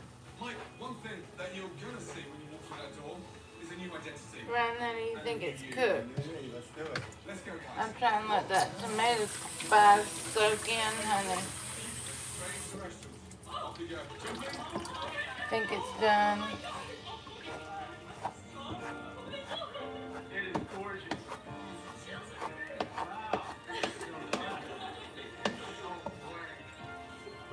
You think it's ready to eat? Looks like really like shit. I don't know. It looks like vomit or diarrhea, one or the other. Ryan, you think it's cooked, honey, or should I cook it for another hour? It's outstanding. It's awesome.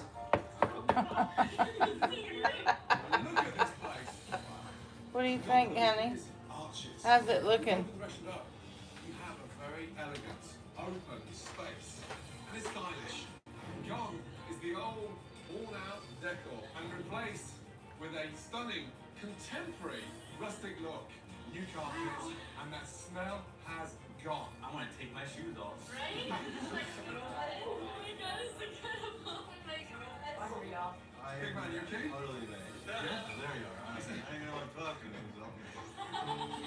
My dream my whole life was to be a steakhouse. It's an absolute transformation that's beyond my wildest dreams. Janine, How are you feeling? We're gonna be the talk of the town. Yeah.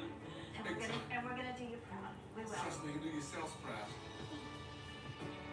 If Nelly was here right now, he would be so happy. He really would, and I could feel him here now. In addition to the updated look and new identity, Come in, please. Chef Ramsay has created an elegant, flavorful, modern menu. Welcome to the new Mike and Ellie's menu. This menu is our foundation, our new stars to Mike and Ellie's. Simple, delicious, and modern. You think that's cooked? Should I let it cook a little longer and simmer? Sliders.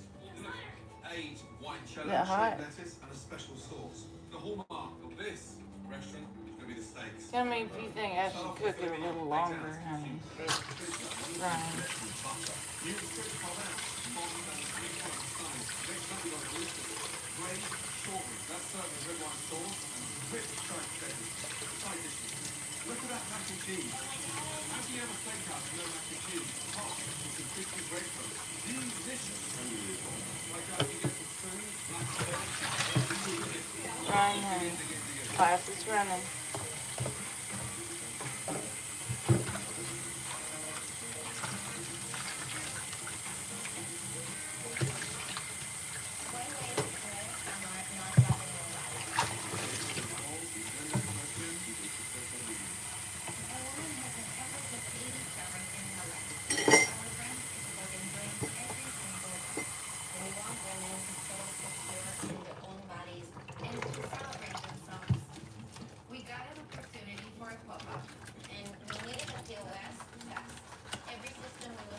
I don't know if it's cooked or not. I'm trying to heat up the tomato sauce in there.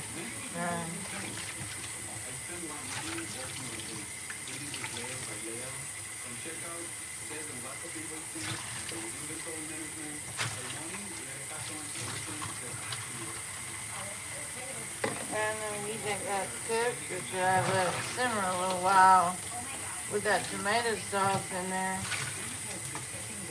I don't know if it's going to be edible or not. I'm going to tell you in a minute.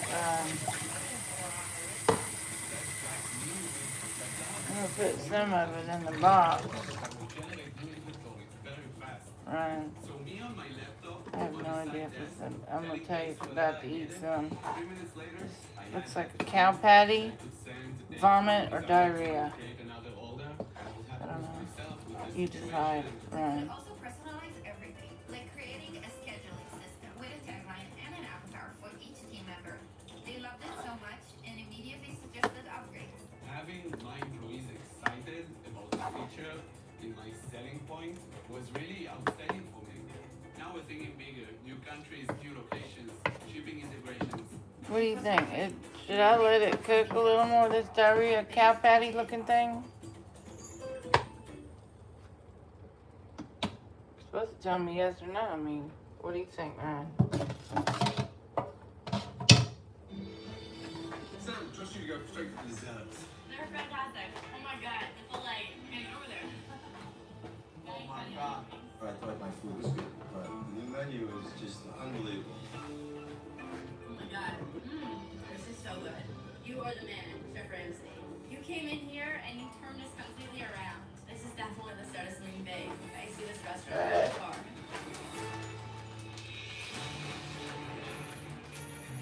As the doors open on relaunch night, there's excitement in the air and a buzz in the dining room. The decor is awesome now as customers are eager to try out the new Mike and Nellie's Steakhouse. Back in the kitchen, Here we go, guys, yes? Chef Ramsay wants the workload divided, Mike doing less and Dan doing more. Daniel, I'm trying to get him to break away. You are the future, so show it to me, show it to him. Good. Right, focus on the grill. Think it's edible. And coordinate the kitchen. Sorry, there's no light, but Back off a little and let me come in and help you The out. most important thing is that everything goes out perfect. I'm hoping that they can handle a rush. I've been trying to find a chef for the last 15 years that can do what I do. Nerve-wracking shit. Here we go. First ticket. Order in. One strip mid-well, one strip medium. Somebody here to echo. A callback. I got 2 strips, medium well and medium. Thank you, So far, Chef Ramsay's plan is working. Mike gets the first steaks on the grill. Wipe the plate down, please. Make it look pretty. Come on. Dan gets the kitchen in sync. Crab cakes up in the window. Beautiful. Let's go. And customers are receiving their appetizers. Like heaven. And the reviews are glowing. Next entree. Short ribs. Strip mid-rare. One ribeye there and a French fry. Where are those fries? Right now, baby. 25 seconds. 25 seconds. Well, it looks like shit, but it tastes pretty good. Everybody's working together as A a little team. spicy. We're gonna be fired. Hold on. I have 4 fillets up here. But only 1 hour into service, Mike is no longer working in tandem with Dan. Order a tomato, a Caesar, crab cake. That's the one I just called for that's going out. And instead of allowing Dan to organize, Mike is now confusing the kitchen. Stop, take a step back, and regroup. Let's go. Next ticket, strip medium, filet medium. Alright, let's start putting these steaks out. We just stop listening to each other. I'm the main convict. I don't know who's happening. Yeah, I was doing this before you were born. Mike, you can't slip in these always. I'm telling you here, man. I don't know what's gonna happen. Mike's not listening to what Chef Ramsay is saying. We've all forgotten what the fuck we're doing in here. Everything is falling apart. Everything is going to shit. Like, just let me do this. Come on, guys. You know what? Slow this shit down. We're going ahead. I have no idea what you're talking about, dude. You're fucking us over big time. And right now, I'm having fun. It's only an hour into relaunch at Mike and Nellie's. We're gonna be firing. A steak. Hold on. I have 4 fillets up here.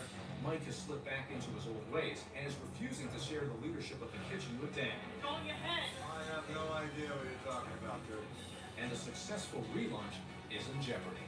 I need you running this and coordinate the kitchen properly. And I want you to be behind it, yes? Yes, sir. All right, let's pick up 1 strip medium. Picking up a ribeye, shrimp chicken, and ribeye. I'm losing you. You're complaining to me, you're not lifting one little bit. I know it's hard, but it's not fucking difficult. It will be if you don't listen. Get them working for you. I need Daniel now to start firing these orders. Right, I got you. Come on, you can do this. This restaurant is not all about me. I need help to run it, and Dan's a man to do it. Order red. Shrimp. Filet medium. Ribeye medium. Let's go. Next up, 2 skirt. 1 rare, 1 mid-rare. I got it, Daniel. Rare's going on. It'll be 2 minutes. With Dan regaining control of the tickets, Dan, tell me again what's going on right now. Filet medium cod. Filet medium and a cod. Got it. the kitchen has found a proper rhythm. Medium well on the right, Chef. Mike, Yes, those sir. steaks look fantastic. I got it, baby. My table loves all their steaks. Thank you. I got 0 complaints about the food tonight. Everything was amazing. Steaks rested. Yes, they are. Put it out, baby.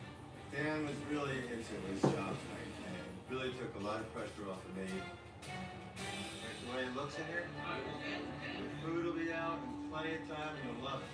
It was very rewarding walking around out there. I felt my father's spirit here watching over me and everybody, and it felt wonderful.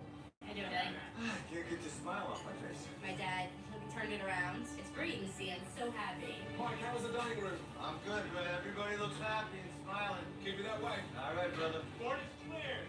Chef Ramsay showed my staff that they need to support what I do.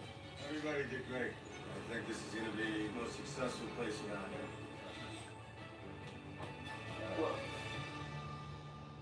Let me tell you something. When I first arrived, your head was in the grill, stubborn, wouldn't come out. You've transformed and worked with me. Thank you. In there right now is the spirit of Nelly. I agree. And for me, that is enough to confirm that you can do it. I believe in you. Thank you, sir. Thank you so much for everything. We appreciate everything you did and more.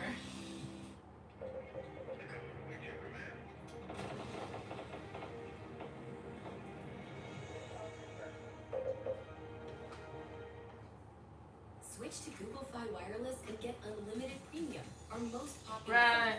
Do you think that looks like vomit or diarrhea? Of high-speed hotspot. Thank you. It's been a pleasure. Likewise. Just good to see you. Yeah. Keep it going. Yes. Well done. Chef Ramsay inspired me. I was ready to close this place up.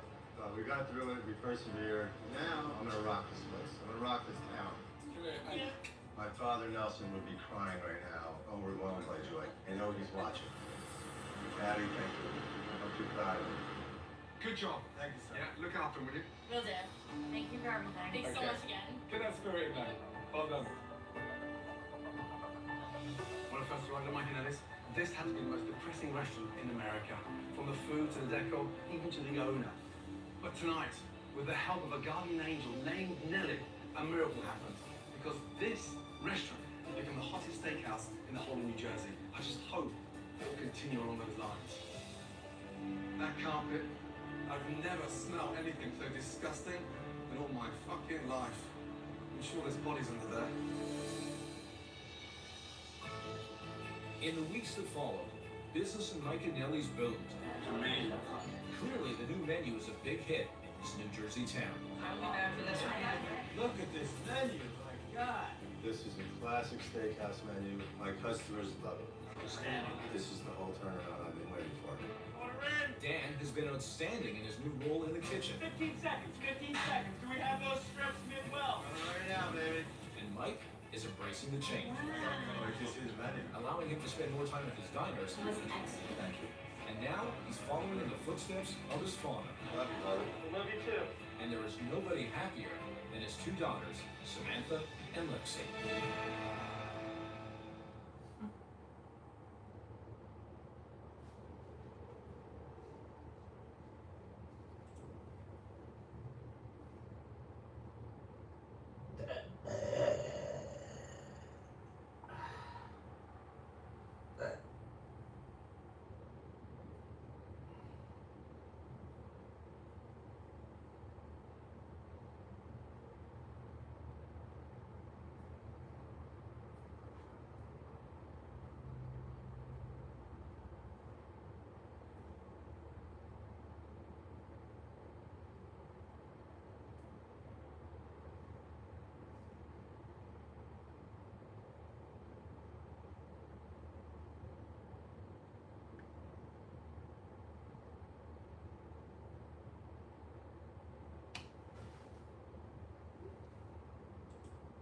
Okay, so you're coming to Austin to close a major deal, and you've got one day. Here's what I do. Austin is a coffee town. There are tons of great shops all over town, tons to choose from. I'm not saying Desnudo is the only one, but I'll share more in the future on my opinions of coffee shops in this city.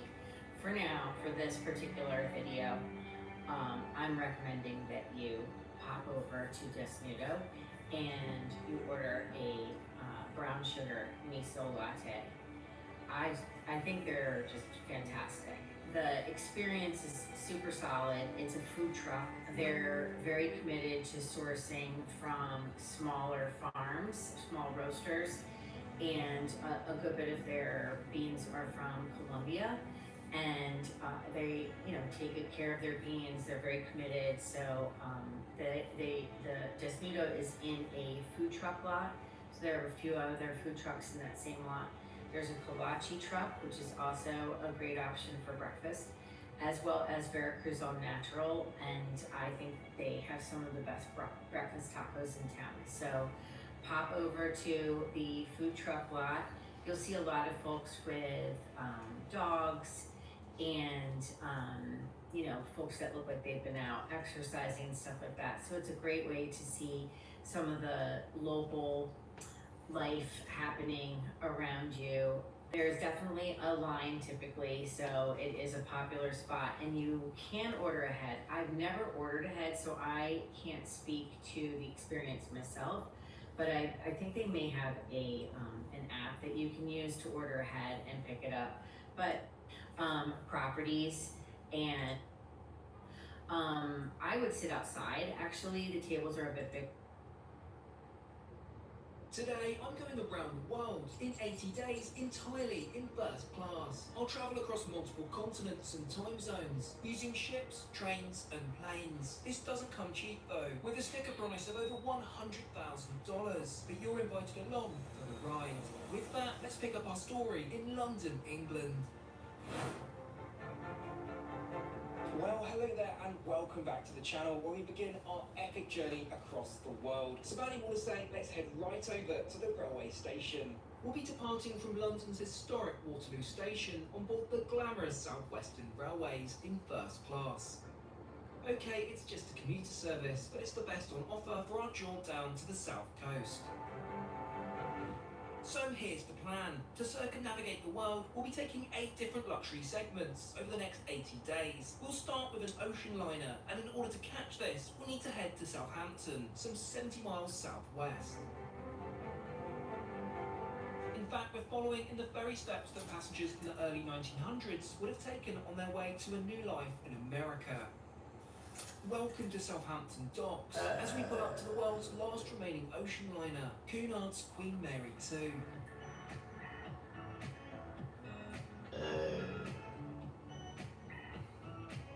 First of all, we need to drop our luggage before we head into the QE2 cruise terminal. As we're in first class today, otherwise known as Queen's Grill, there's an expedited check-in for us. To check in, I need to provide several documents, such as insurance, visas, and a credit card on file. And within moments, I'm heading up to the gangway. It's at this point we get a proper up-close view of our ship, and my goodness, she's huge, at 1,132 foot, making her the largest ocean liner ever built. It's time to swipe in with our freshly minted cruise passes, as we step into the elegant and expansive grand lobby. We'll return later to explore, of course, but for now let's head to our stateroom located all the way up on deck 9. In order to reach this, let's take one of the 22 passenger elevators.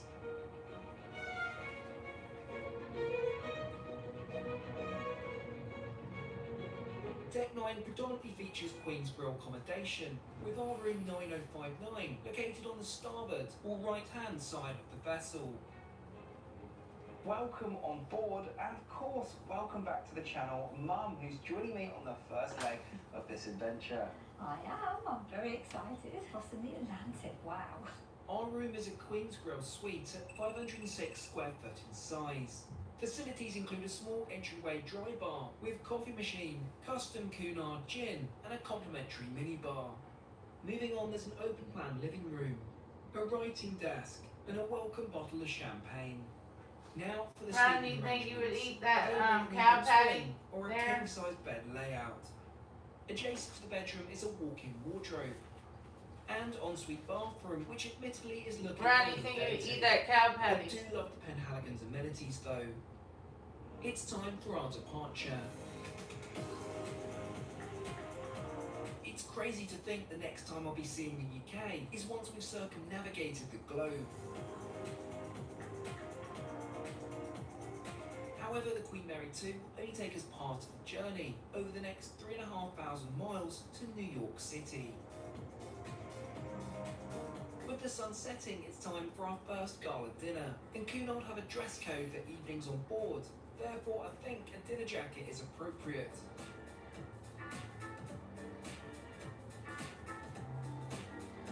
Oh, good evening. So you look lovely.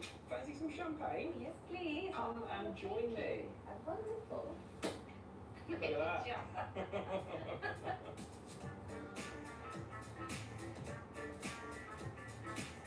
Shall we proceed to the night's festivities?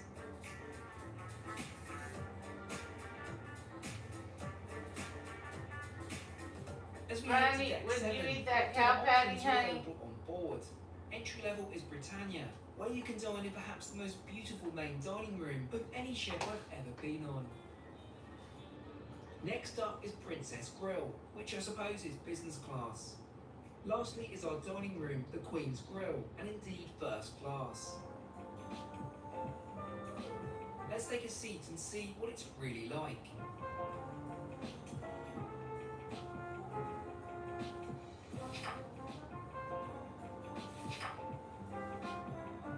Naturally, some more champagne is in order, though do note this, along with all drinks in the restaurant, is at an additional charge.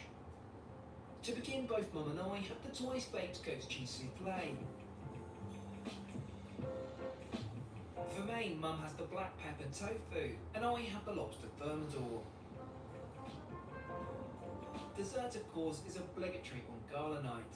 We have the Armagnac sticky toffee pudding and caramelised white chocolate profiteroles. An outstanding first meal, that's for sure.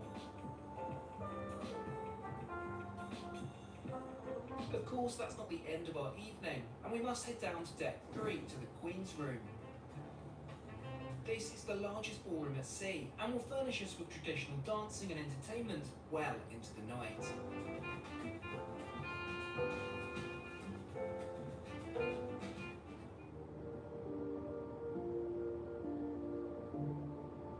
As for now, I make it bedtime, catching all in the morning.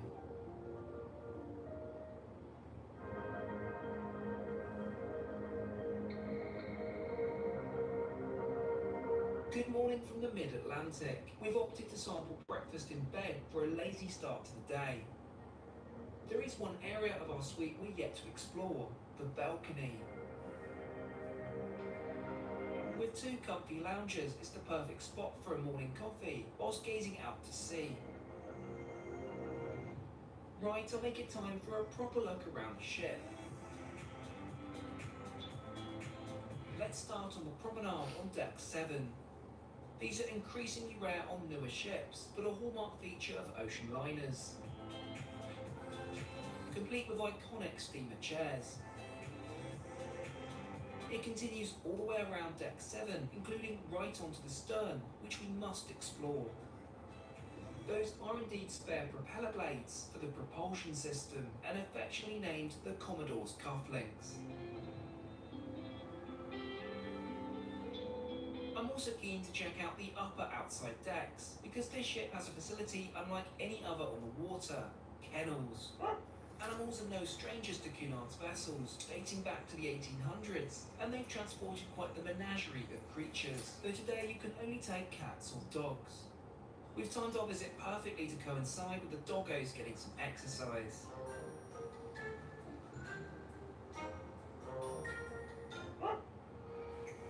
Now let's go and explore more of the inside decks. We'll start by taking the elevator down to deck 3 and back to the beautiful grand lobby.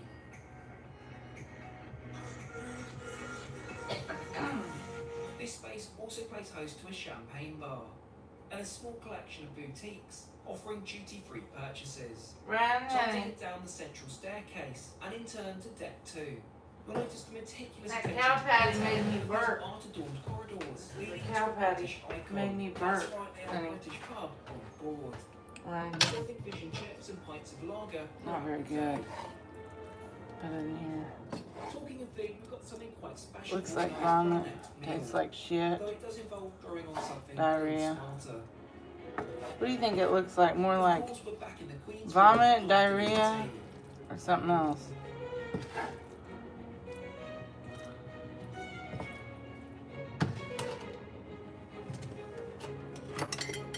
I love how much of an event this is, inaugurated by a procession of the Get wait this, all staff. this poop up in here. Get it up, scrape it up, and put it in, Ryan. Sandwiches are served. Oops. Plopping into the sink. The highlight here is what's coming next. Scones, Meh. and some cakes, of course. Makes me burp. It caused quite the debate last Very time. good. But are you Devon or Would you Cornwall eat this, for Ryan, the honey? approach? Ryan, would you eat this or So what not? else is there to do on sea days in the Atlantic? Well, here's a few examples. How about checking out one of the largest libraries at sea? When I'm talking, you need to respond. It's kind of rude. Books here, which you're Right. free to enjoy or check out for the duration of your voyage. Perhaps a visit to the Illuminations Doesn't Theatre taste very on the good. street for an insightful presentation from one of the But it's edible, you know. This space doubles as one of the only planetariums at sea. If we've been joining, it's time to don the brakes on again. It's an evening report of oceanography business then. We're heading to deck 9 forward to the Commodore Club for free dinner drinks. It's a lovely spot, especially when the ship I is turned it off now.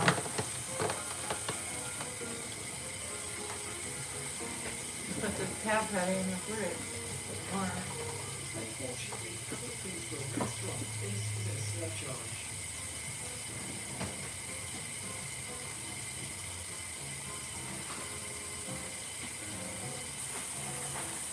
Whatever that was, again, making me burp. Elevator located to the starboard side of the lounge. It's one of only 2 on board that faces out to sea. Back in the Queen's Grill it is then. Shall we see what we have to look forward to this evening?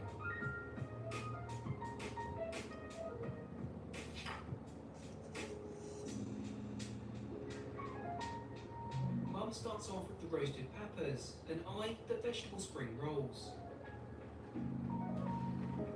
Now for our mains. Well, they're both going to be prepared tableside for us. A bunk or overhead bin. I make it dinner time. Now thankfully there is a cafe car, so I won't be banished to my roomette. Shall we join Mum and Dad and see what's on offer?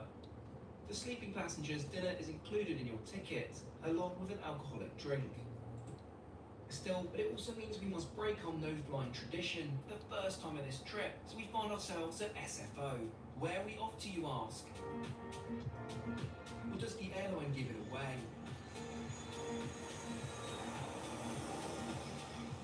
So now,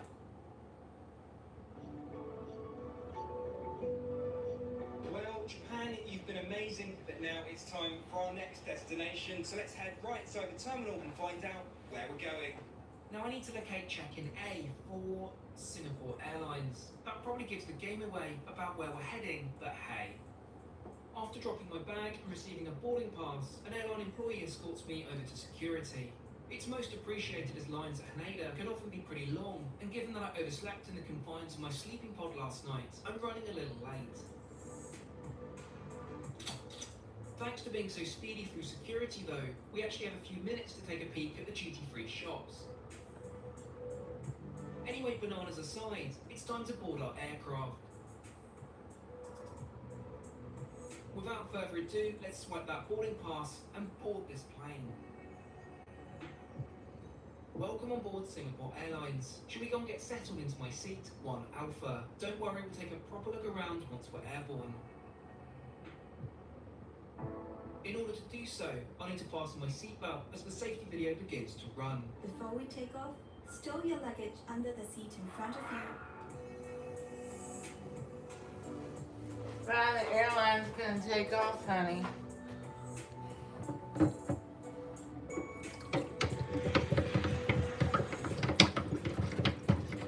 As you have guessed by now, we're flying over to Singapore, which will take approximately 7.5 hours.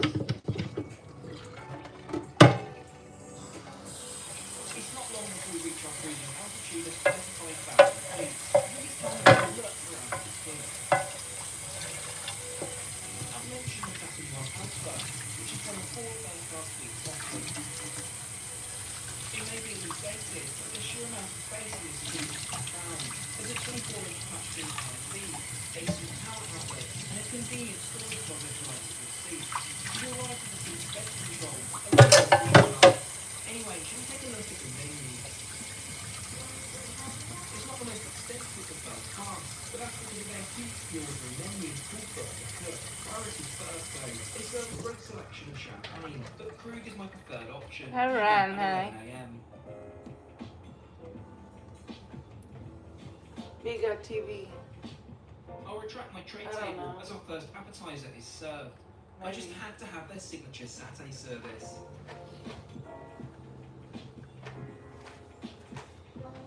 Maybe, maybe not. I gotta go to the Now for bathroom. caviar. I guess I could go in there. But probably Stitch is live. Let me see.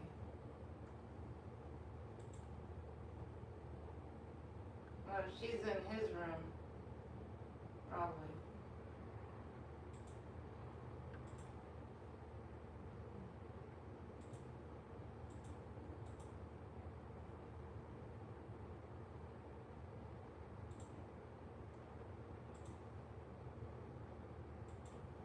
You were wondering if I'm gonna go on there.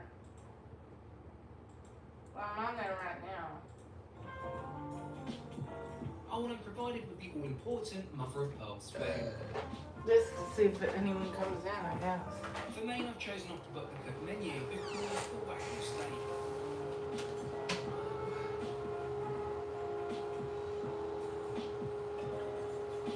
Dessert time. I've gone for the tiramisu cake, complemented with rum and raisin ice cream and a matcha sauce. All in all, a fab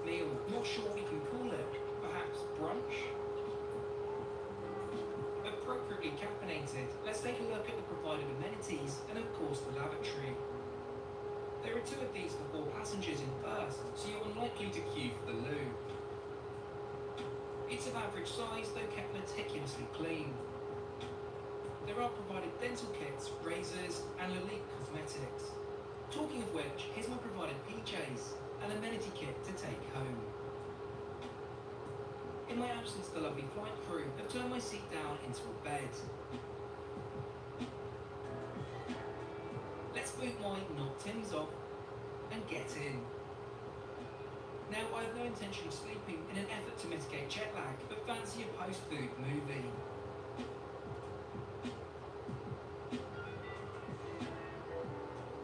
Selection is brilliant, though my choice of the beekeeper is perhaps not the best. The captain announces we'll be descending into Singapore shortly. Like magic, my bed is stowed, a DC is poured, and my not Tims are rebooted for landing.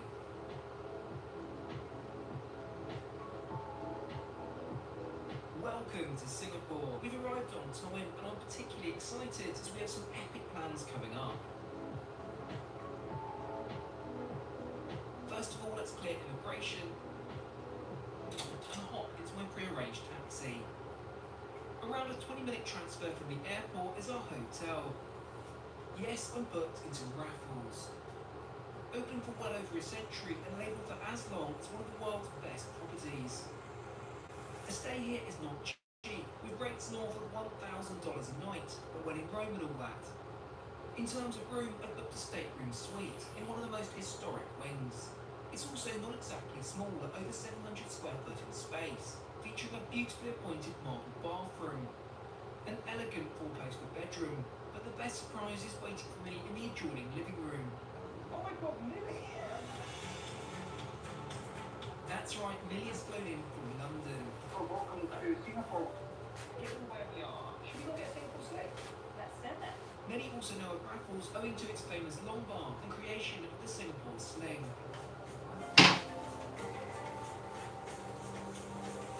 As hotel guests, we get reserved seating and an inclusive cocktail, and we don't need asking twice.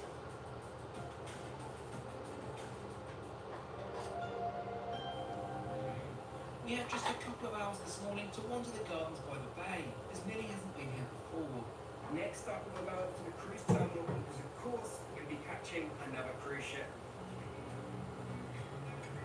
Our taxi takes around 15 minutes for the drive over to the Singapore Cruise Centre, where our ship is waiting. This is a totally new cruise line for me, so I'm fascinated to see how it's all played out.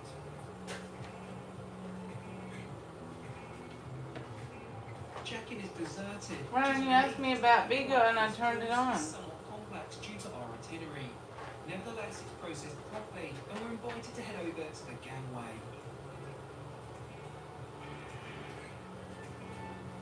A brief security check later, and we're met with our ship, the Oceania Riviera. She's not a small ship, coming in at 285 foot in length, or about 2/3 the size of the Queen Mary 2. To gain access to our new home, we must swipe in with our freshly minted sea passes. Welcome to the main atrium, which is particularly grand, adorned in marble and elite glass. But priorities, let's get in the elevator and head up to our time to head on, and today back to Europe. To get to the airport, I've decided to arrange for the house Rolls Royce to take us, and a handsome supplement of course. I've never been in a Rolls Royce before, and I must say it's a great place to be.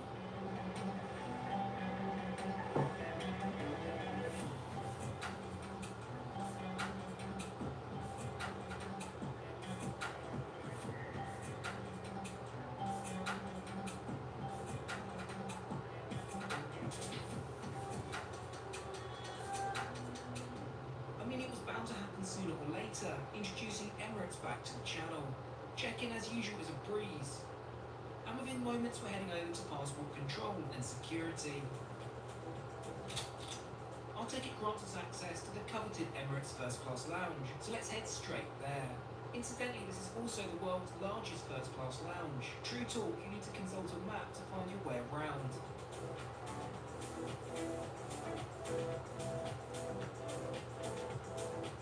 Whilst we eat on the plane, I thought it prudent to pay a brief visit to the restaurant. a traditional menu, Emirates uses these to dine on demand concept, meaning we can eat at any time. Let's kick things off with a vintage 2013 Dom Perignon. This is served with some black and green Kalamata olives. Now, as we have the entire cabin to ourselves, it makes no sense to eat individually in our suites, so let's head to the middle and dine together.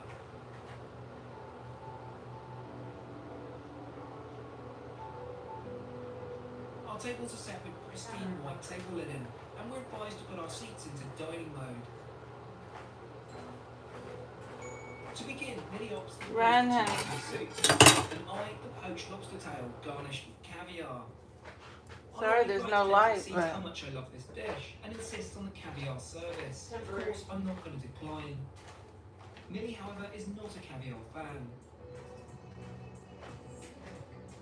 Now for our mains. I choose the Arabic lamb, and Millie the pan-fried beef tenderloin, served with truffle mash. Both are outstanding, but the best part is sharing the experience together, of course. To close off proceedings, I offered some chocolates, and the all-important caffeine hit.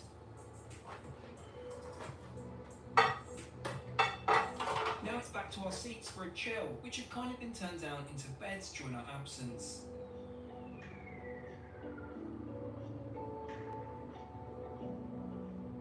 Not that we'll be sleeping on today's flight, but rather it's movie time, complete with popcorn.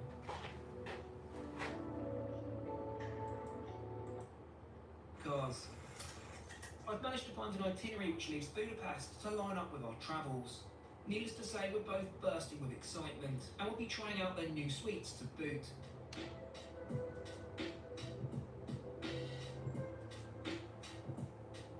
Welcome back on board the Orient Express. I know, right? This is a real pitch me moment. Should we get settled into our suite? Yeah, let's do it. Within moments, I feel that all too familiar jolt as our train springs into life. So where is this magical train taking us? Well, for the next 1,000 miles through the rest of Hungary, Austria and Germany before arriving into France and indeed Paris tomorrow morning. For now, we're served some delicious canapes and pastries, complemented with, for reasons of jet lag, a coffee rather than champagne. Shall we have a look around our suite then? There are 4 suites per carriage, with a total of 8 on board. During the day, this is a sofa and dining space, but come evening, our cabin attendant will transform this into a bedroom. It's unique for the Orient Express to have a dual aspect view, but worry not, privacy is commanded by means of the blackout shutters. Storage is either overhead, or your steward can arrange for alternative means down the train. There's a wardrobe with enough space for your overnight finery, and usefully a Dyson hairdryer. There's also a compact but beautifully crafted. And just like that, our trip on this remarkable train across Europe comes to a close. We've arrived in the city of love.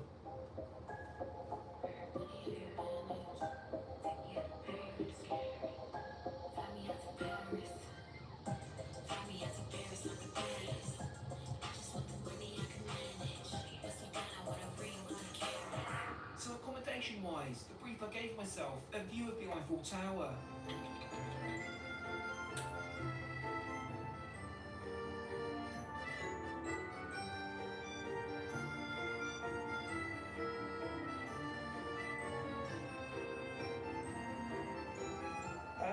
Nelly, what's going on?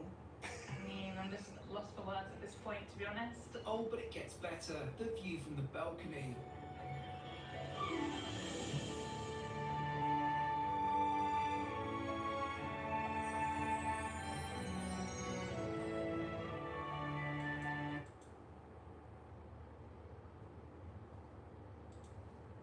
During our final few miles, we should really talk cost. How much was this epic adventure? Well, I've broken this down by individual travel and key hotels, and this comes to a mind-blowing $130,000. Of course, there are some costs not listed, such as Ubers, additional hotels, F&B, etc., but this gives you a rough idea.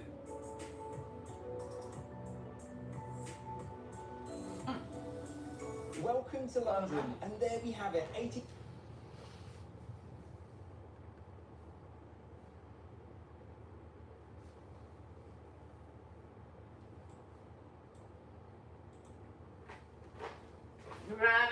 I figured because you didn't come, honey. On this channel in the past.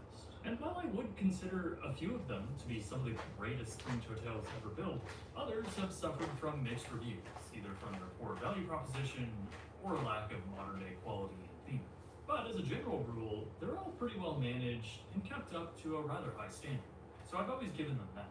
However, I recently made a trip out to Paris and spent a few nights at Disney's Newport Bay Club Hotel, one of the 5 original resorts on property.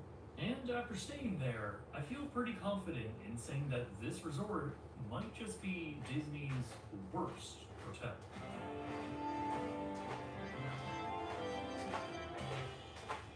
Disney's Newport Bay. Yeah, sorry about the view, but very early concepts. the light's off right now. After a team of world-class postmodern architects decided upon the master plan for the site, and more specifically on the series of hotel resorts to be developed, the overarching design concept of how this was all going to be built was more or less. Whenever they get the light bulbs in, I already recorded it. But can't do anything about it until then. This be darker. Or Hotel New York, famed postmodern architect Michael Griggs. The other hotels would be more literal, historically derivative properties. So on the far southern side of the lake, another famed architect and friend of Disney CEO Michael Eisner, Robert Stern, would bring to life a property based around New England architecture. Along with the guiding visions of Disney's in-house architects, Wing Chow and Jock Robertson, he would draw many of the elements and themes for this property from the Yacht and Beach Club hotels. His firm had already been working on these resorts in Walt Disney World, where many of these design elements would be essentially reused and adapted for the Euro Disneyland property.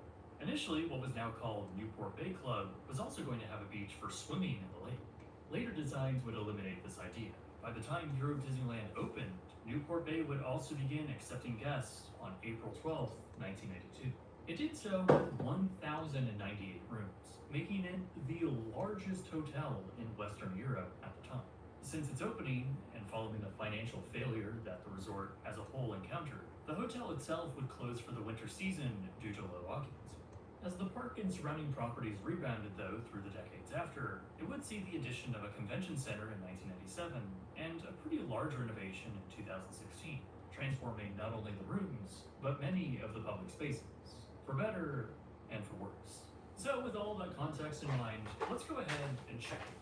Alright, so right off the bat, this is a pretty weird room. Welcome Not in. only is it rather small for its hotel class, but it's also pretty dark, with an overarching nautical design motif. That, I'll tell you right off the bat, is the best part about this room. I really don't have too many nice things to say about it. As you first walk in, you're greeted with a fairly standard 2 double bed, which, granted, were pretty comfortable, but at least the moderately firm mattress was comfortable. The linens were also perfectly fine, though the pillows were surprisingly lumpy and rather small. Between the beds, you do get a singular bedside table that only has a corded phone and some very limited stationery. There are no accessible outlets. The furniture across from the beds, however, do. Honestly, the custom deck and vanity are pretty well done. They have all of the nautical touches that I love, primarily the mirrored vanity that poses an unusual shape with a coffee maker and kettle. You'll also find dirty ice buckets, though at least they do have an ice machine in a French hotel. This is also complete with 2 complimentary bottles of water, which is surprisingly nice to see. Notably though, there is no fridge. Now we did book a lakeview room, and really, through this rather small window, it should be more appropriately called an obstructed view, as we were relegated to the corner of the building. That meant it wasn't very private, nor was it really all that exciting to look out onto. For entertainment within the room though, there is a TV that is a good size and is perfectly adequate, as are the drawers below, which offer plenty of space. Now, all of this may sound generally pretty okay, but the big issues start becoming more apparent by the time you make a right turn into the bathroom. Separated by a curtain, here you'll find the only closet area, complete with a small safe and some hangers, as well as a very basic vanity area with a sink. When we first got into the room, we found hairs here sitting on the counter, a dirty faucet that doesn't look like it's been cleaned for weeks, as well as a fixed hairdryer which doesn't look like it's been replaced in decades. Beyond this, through door separation, is the toilet, with a lid that just freely collides with the wall above, and really no other luxuries to speak of. In here, you'll also find the shower and bath combo, which is just pretty terrible. Not only does it barely have a partition on the outside, allowing water to go everywhere, but the actual reliability of the hot water was never predictable. And both nights we stayed here, I had trouble just getting a normal warm shower. Temperature control was also an issue throughout the entire space. Our thermostat within the room simply just didn't work.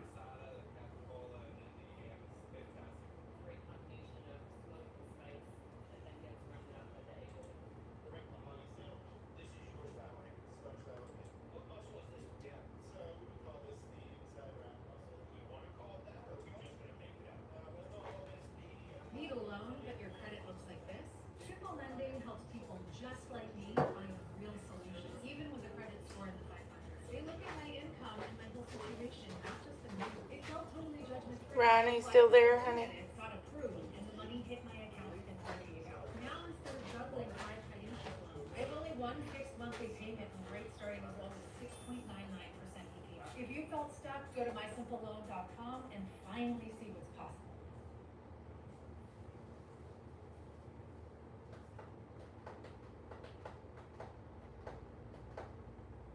Why get a GoDaddy domain? Here's one reason. All these sales, all these new customers, all from getting a GoDaddy domain. What the fuck? Honey, Charming Carpets is killing it. Build a killer business, starting with a domain from GoDaddy.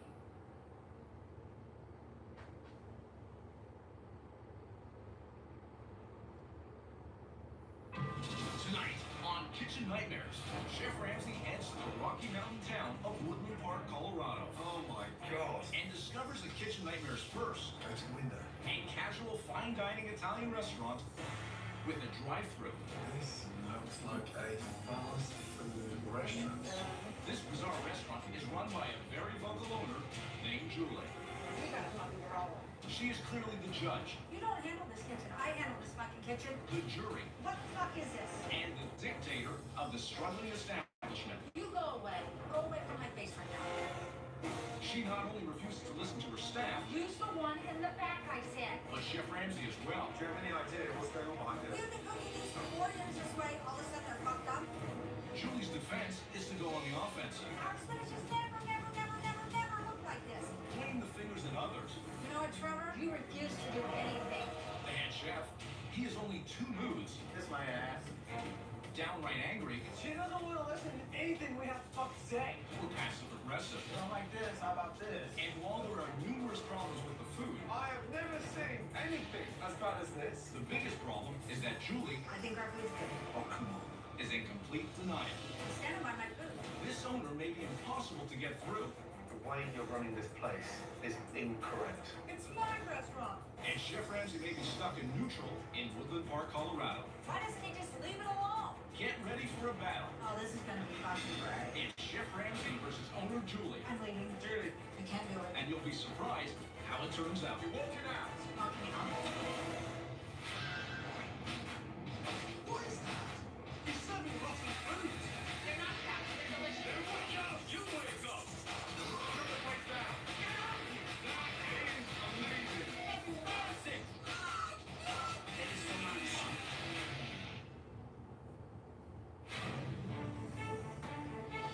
Woodland Park, Colorado. 30 minutes from Colorado Springs.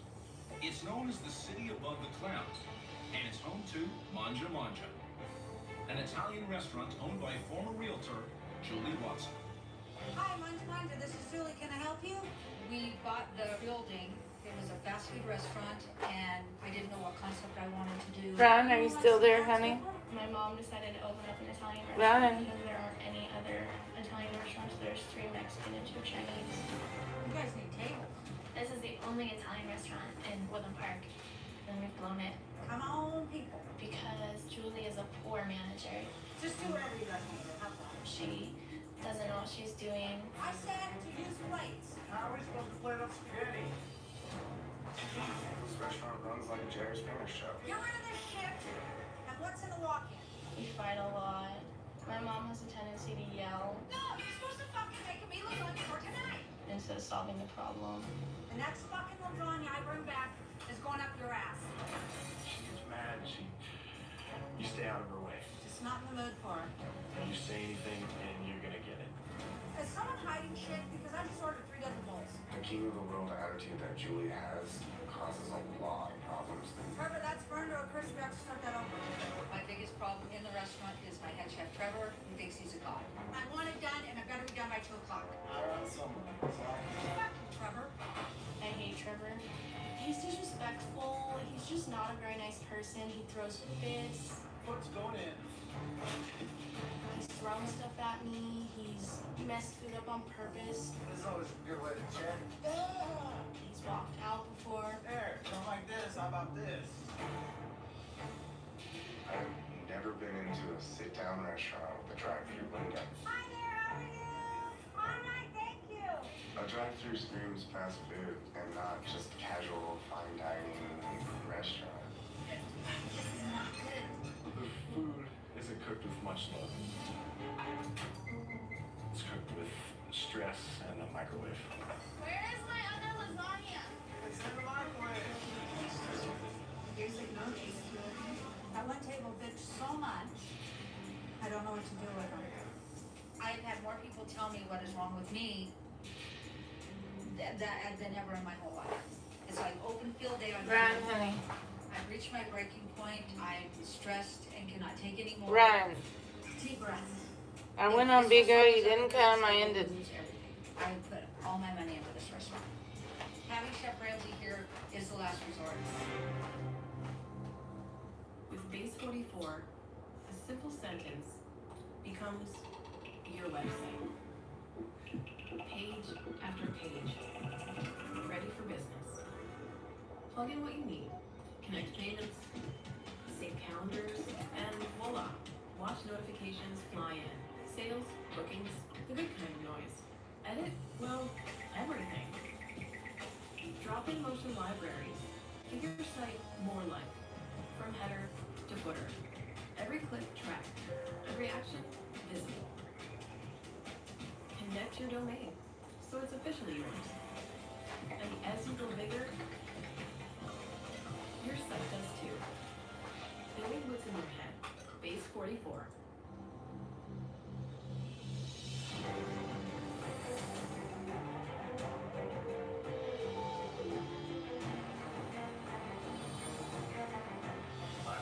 We are.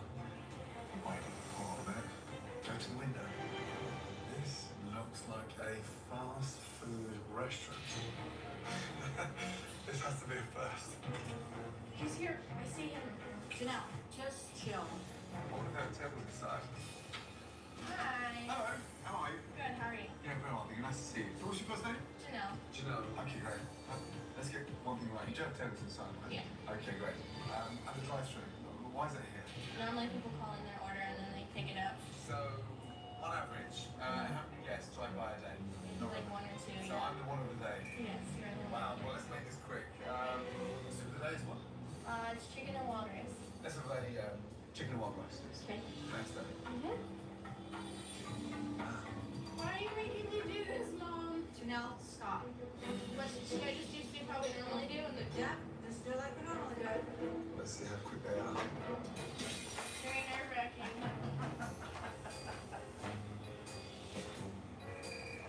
She's gonna need a spoon. I know. Run, if you're still there, you need to let me know you're still there. Run.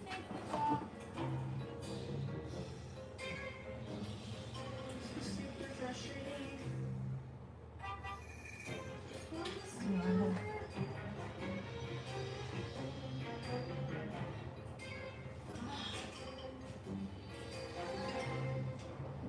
Yeah. Oh, that's my sip. Thank you. Wow. The kitchen and mess first. It smells really good. A drive-through Italian restaurant. These hellos. He has an adorable accent. Yes, he does have an adorable accent. Wow. That's it. That's it. Doesn't look very appetizing. And knife and fork. Nice food. Doing my soup. Mind you, it is actually thick enough to eat soup. You forgot to give him his spoon. How's he supposed to eat a spoon? You didn't give me I gave you a No, spoon. they handed it to me. If you're going to be in the drive-through business, first of all, you can a spoon. The secondly, you could at least fill my cup. But this is pretty hard.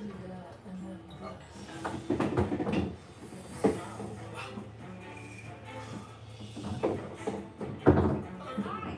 Julie Watson. Julie, nice to see you. Nice to meet you. And you are the I'm the owner. owner. Well, let me tell you something. That's the first for me. A drive-through pickup in an Italian restaurant. You don't have any paper towels? Let the water flow. It's thick and bland and so let's catch up, Tom. Okay. What's all these little pretty curls? People didn't like the fact that the booths were down, and so they asked me to raise the booths, and that's how we raised them. Curtains. Right, how are you? I'm good. Excellent. So what was the plan opening this place? It looks like a chain restaurant. It was a chain restaurant.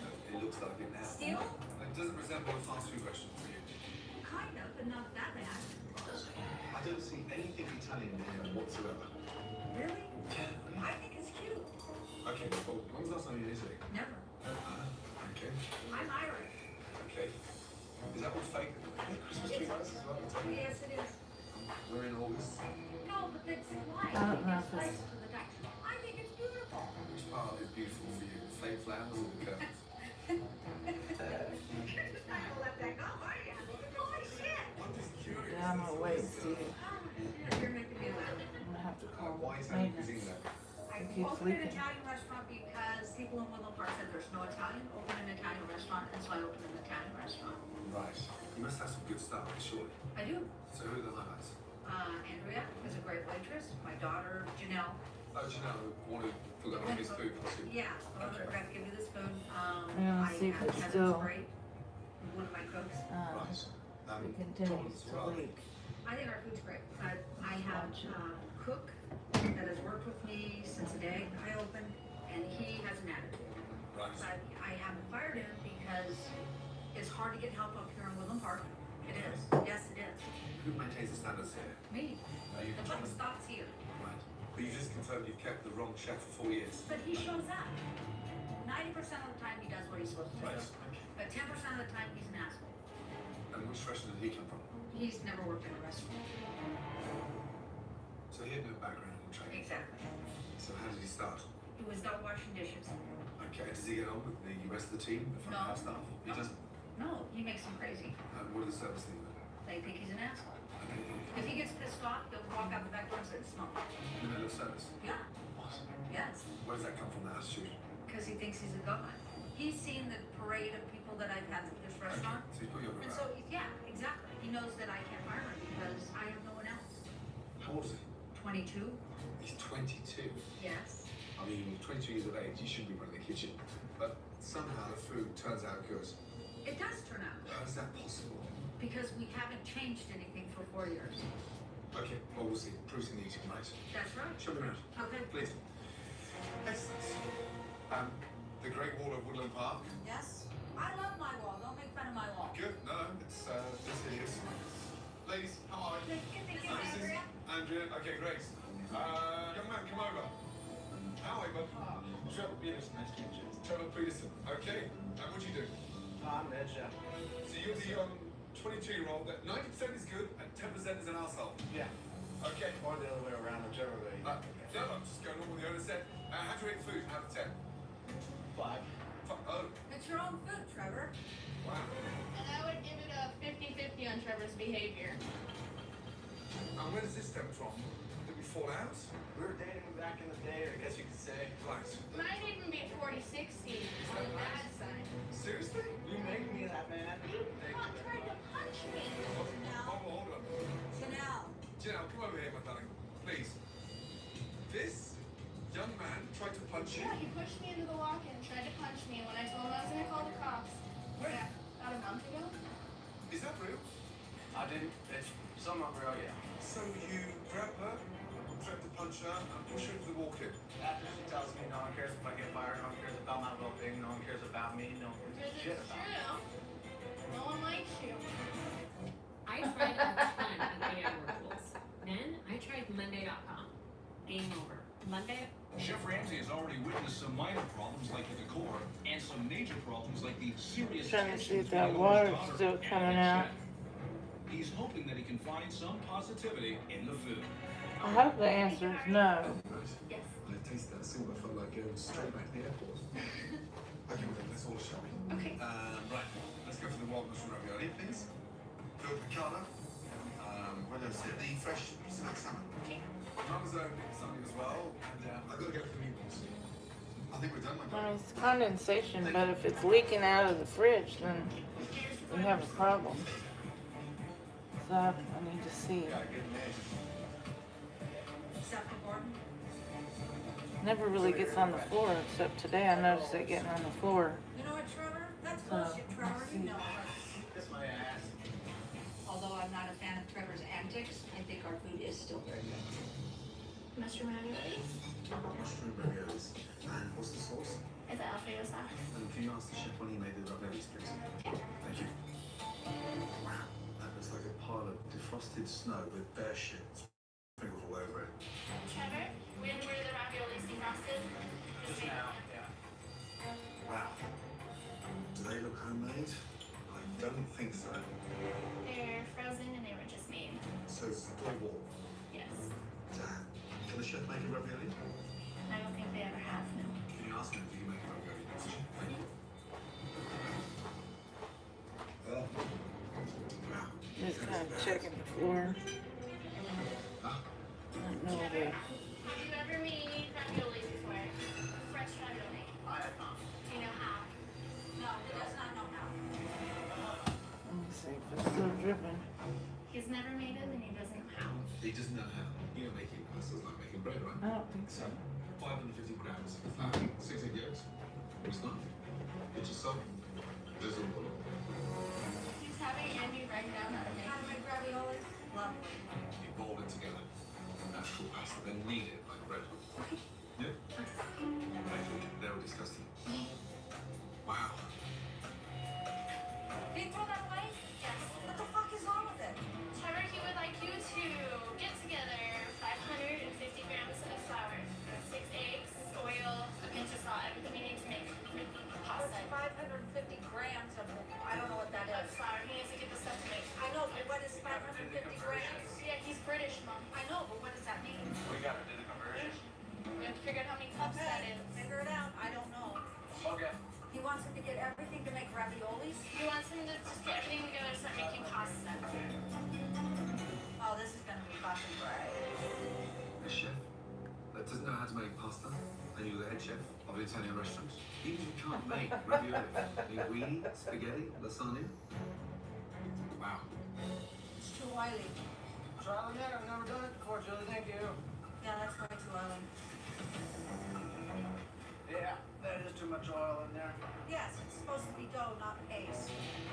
That was my first try. Bear with me. Trevor is way out of his league right now. He has absolutely no idea what he's doing. That guy's an idiot.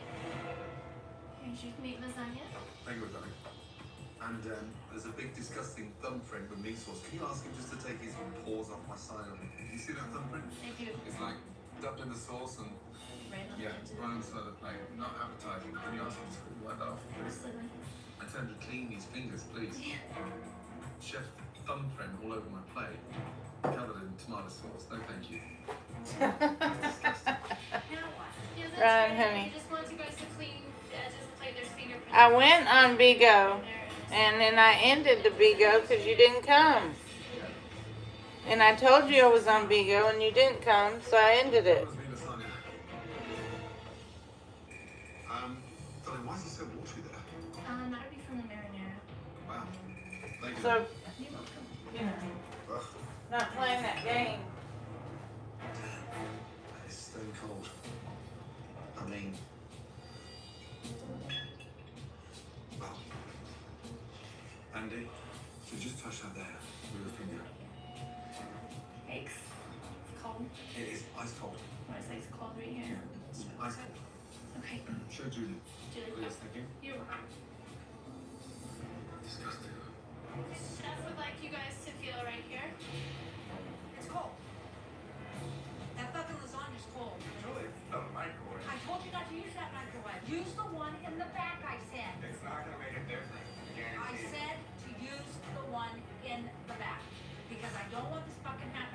not gonna make a Yes, it difference. is gonna make It's a it. Then microwave. why all of a sudden did it change? That fuck's 4 fine now. fucking years. That's bullshit.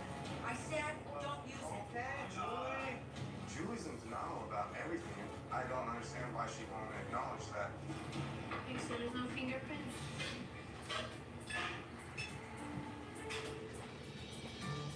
Here's your spaghetti with meatballs.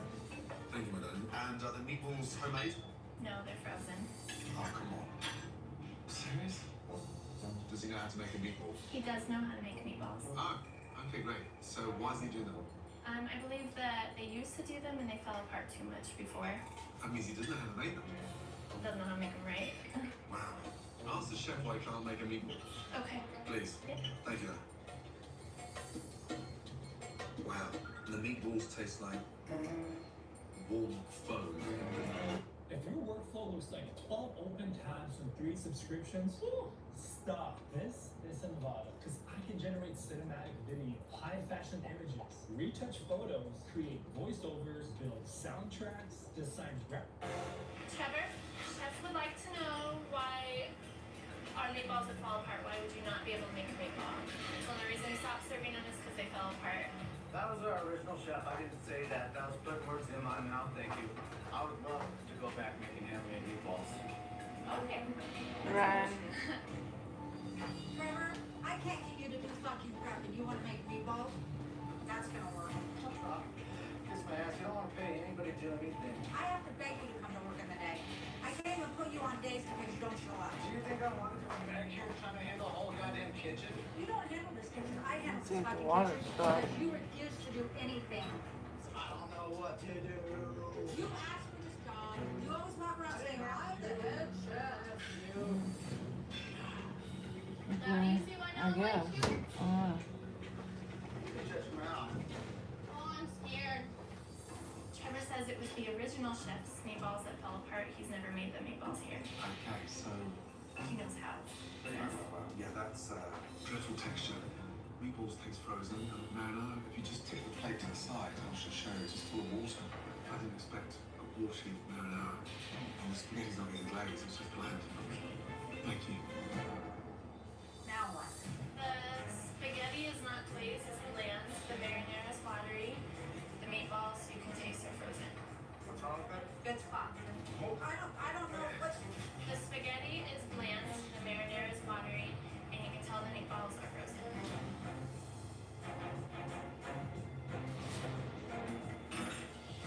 I don't think it was that bad. I don't. I think it's fine. Thank you. Veal piccata. Thank you, You're welcome. It's bad. How's the veal? Yeah, it's still raw. You see that? It won't even cut, so I'm sort of scraping it. It's that raw. There's not even hot. I don't mind it being pain, but it's raw. Jesus. Veal piccata. Veal's raw. I mean, I know it just needs to be kissed in the pan, but it was that thick. Raw in the middle. The veal is still raw. It's raw. I mean, I can't say anything about that.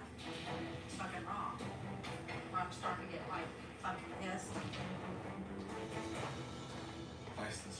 Ryan. Could you ask the chef just to show me his bowl of pasta? Chef wants to see the bowl of pasta you started. You threw it away? He threw it away. You threw it away?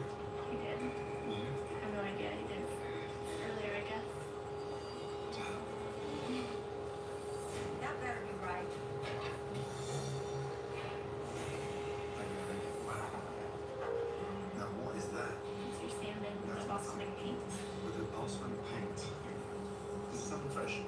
And I believe it's frozen as well. You're kidding me. It says fresh on the menu. It says fresh on the menu. You're absolutely right. Fresh silly salmon. Frozen. It says frozen. I finished eating this terrible. It actually tastes weird. It's weird. Do you mind? It just tastes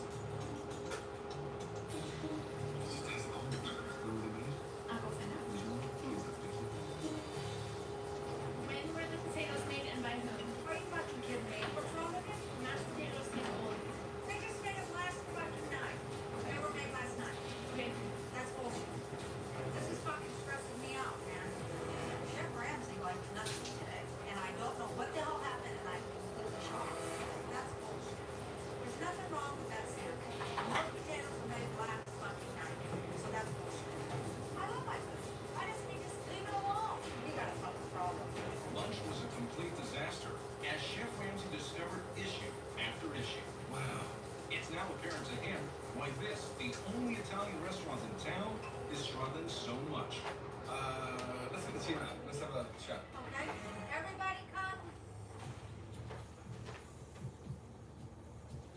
So I don't know where to start. Has anyone got an ounce of training? I personally don't. First question I asked Andy was, does the chef make pasta? How bad does that sound when we're standing inside an Italian restaurant that you're the head cook of?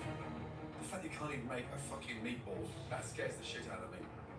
If my interest has dwindled, You don't have the interest. You should be putting the jacket on. I mean, is anything fresh? I don't have fresh food. Everything we come in except for our produce, Okay, but I mean, you don't have fresh food. we make all of our sauces. Oh, come on. We do. Come on, what, you expect me to give you a round of applause because you made your sauce? Right. Mushroom raviolis. The filling was hideous. Bland sauce. Lasagna. Stone fucking cold in the middle. The worst thing about you defrosting it, A, you can't operate a fucking microwave. B, the bits that you were cooking, they were bland. The veal. The veal is old, I'll tell you that. What do you mean old? I mean, I don't order veal very often. It was raw, that's what I was trying to say. Oh. Fresh Pacific salmon, $18.50. Yeah? Frozen.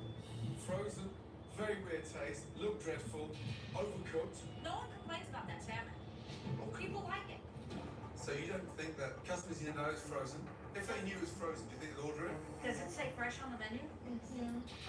Big bold letters. Okay, then that's a mistake. You don't know. No, it was changed.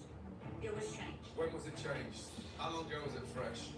about 2.5, 3 years. 2.5, 3 years ago. So, a while. When did the salmon arrive? I couldn't tell you honestly. You couldn't tell me. I couldn't tell you. Oh my god. I've seen that salmon in there for a while. I don't believe that either. Just saying. I don't believe that either. That's okay. Okay? Why did you go in denial when they're telling you the truth and they're in the engine Because room? I'm the one that orders the food. Well, we're the You ones don't that cook say it. makes I don't cook it, but I order it. So when was the last time you ordered salmon? Probably 2 weeks ago. Why are you shaking your head? Because it's been in there longer than a month. Trevor, that is fucking bullshit. Do you think customers locally, do you think they should leave their homes, come into your restaurant and pay for frozen food that they could cook better at home? I think our food's good. I'm standing by my food. I think our food's good. So, what part of store-bought frozen food do you think's good? I think our food's good. Help me to understand, what part do you think's good? I think it's good. I mean, I don't understand what you're asking me. Okay, so out of all the dishes that I had, the veal piccata that's old that you agreed to, I do. the lasagna that's microwaved that's stone cold, not even microwaved properly, and the salmon with the paint, I'm asking you, very politely, what part of your menu do you think is good? I think our food's good. But you're not stupid. I'm not stupid. So, meatballs frozen, sauce watery, lasagna. They can't even fucking reheat it properly. And then why are you blowing smoke up your own ass, telling yourself in a deluded way that your food's good? Or have I missed the trick and I haven't ordered something that you said I should be eating? I think our food's good. Who's telling you it's good? The customer. They're not coming. That's why you're in debt. You put your funds into this Okay, place. fine. No, but come on, then, man up. I will say this, we have never had Right. a customer, Andy will, but I have had very few customers. You still online, honey? To my face. Okay, Jill, I'm not interested about the customers that blow smoke up your ass currently. I was gonna go on Bigo. I did go, and you didn't come, so I ended it. Most customers don't like to complain to your face. They just don't come back. They vote with their feet. This is restaurant quality, and that salsa verde is fire. We're also going to try this breakfast bacon, egg, and cheese quesadilla with 57 grams of protein. I reheated this one in the oven until it was crispy and gooey, then topped it off with that salsa roja made by Chef Eduardo. Alright, bacon, egg, and cheese quesadilla with a salsa roja. Let's dip it in some of that crema. That is unreal. Crispy bacon, fluffy eggs, but what really takes us to the next level is that salsa roja. So if you don't feel like cooking and you want restaurant quality meals at home, then Cook Unity's got you. Use my... I don't think you've got any idea how this business is functioning. I do understand how the business is functioning. You don't know what's on your menu, you don't know how it's written, your chefs disagree with you. I mean, I've never seen so many people so far apart. And the proof's in the tasting, because I felt just all over the shop. You are way out of your depth. Ryan, if you don't answer, then I can't do anything about it. Dated, Ryan. Head cook can't even operate a fucking microwave. That scares the shit out of me. But the owner said your food's good. So, continue kissing her ass. Wow. My food's good. My food's good. Yeah. My food's good. Well, that wasn't pleasant. Surprised I didn't walk out of this place years ago. Trevor's being a little fucking prick. Don't cry. It hurts my feelings. You cry, I'll cry. That was brutal. That was a little too rough.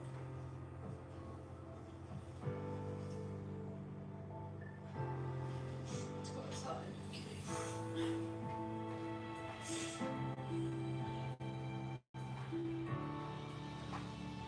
That was very unpleasant. I don't even have ever felt like this before, ever, in my life. This is horrible.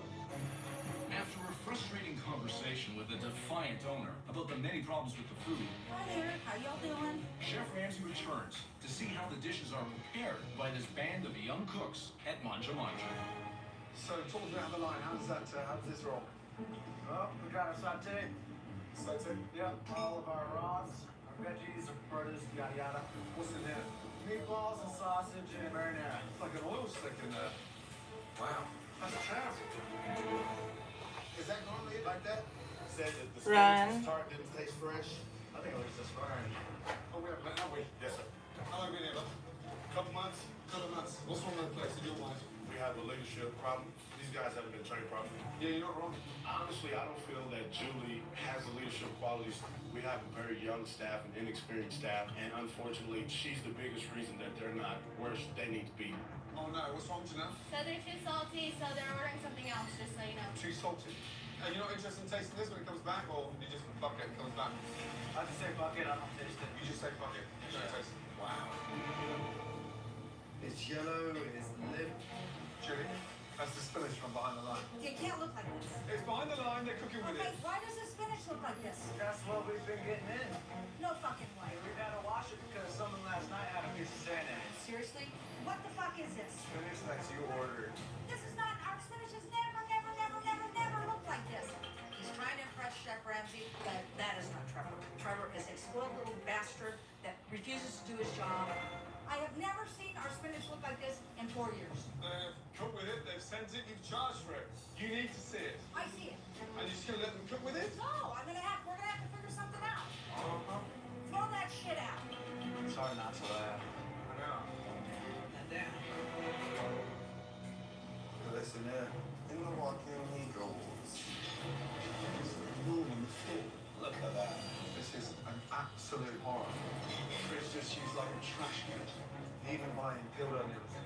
How much pasta are they cooking? Is he expecting a pasta rush? And more pasta. He's obsessed with spaghetti. Containers of pasta cooked. All this work for what? What's he doing? Good. Julie, you got 2 seconds? sure. How often does the restaurant cook pasta? Every day, every other day. So like twice a day?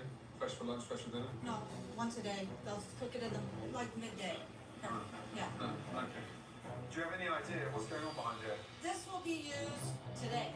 Can you stop dreaming?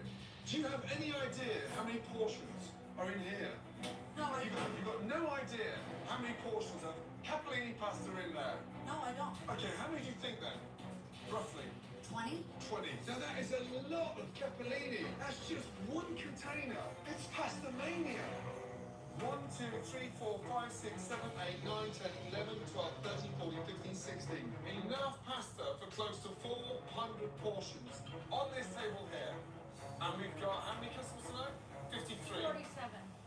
47. I don't know why there's this much pasta cooked. I'm only asking you because I don't know either. I'm looking at it thinking, what fruitcake's operating this? We don't have this much pasta. It didn't reproduce itself. Let's get that I right. absolutely agree with you. There's usually 3. 1, 2, 3.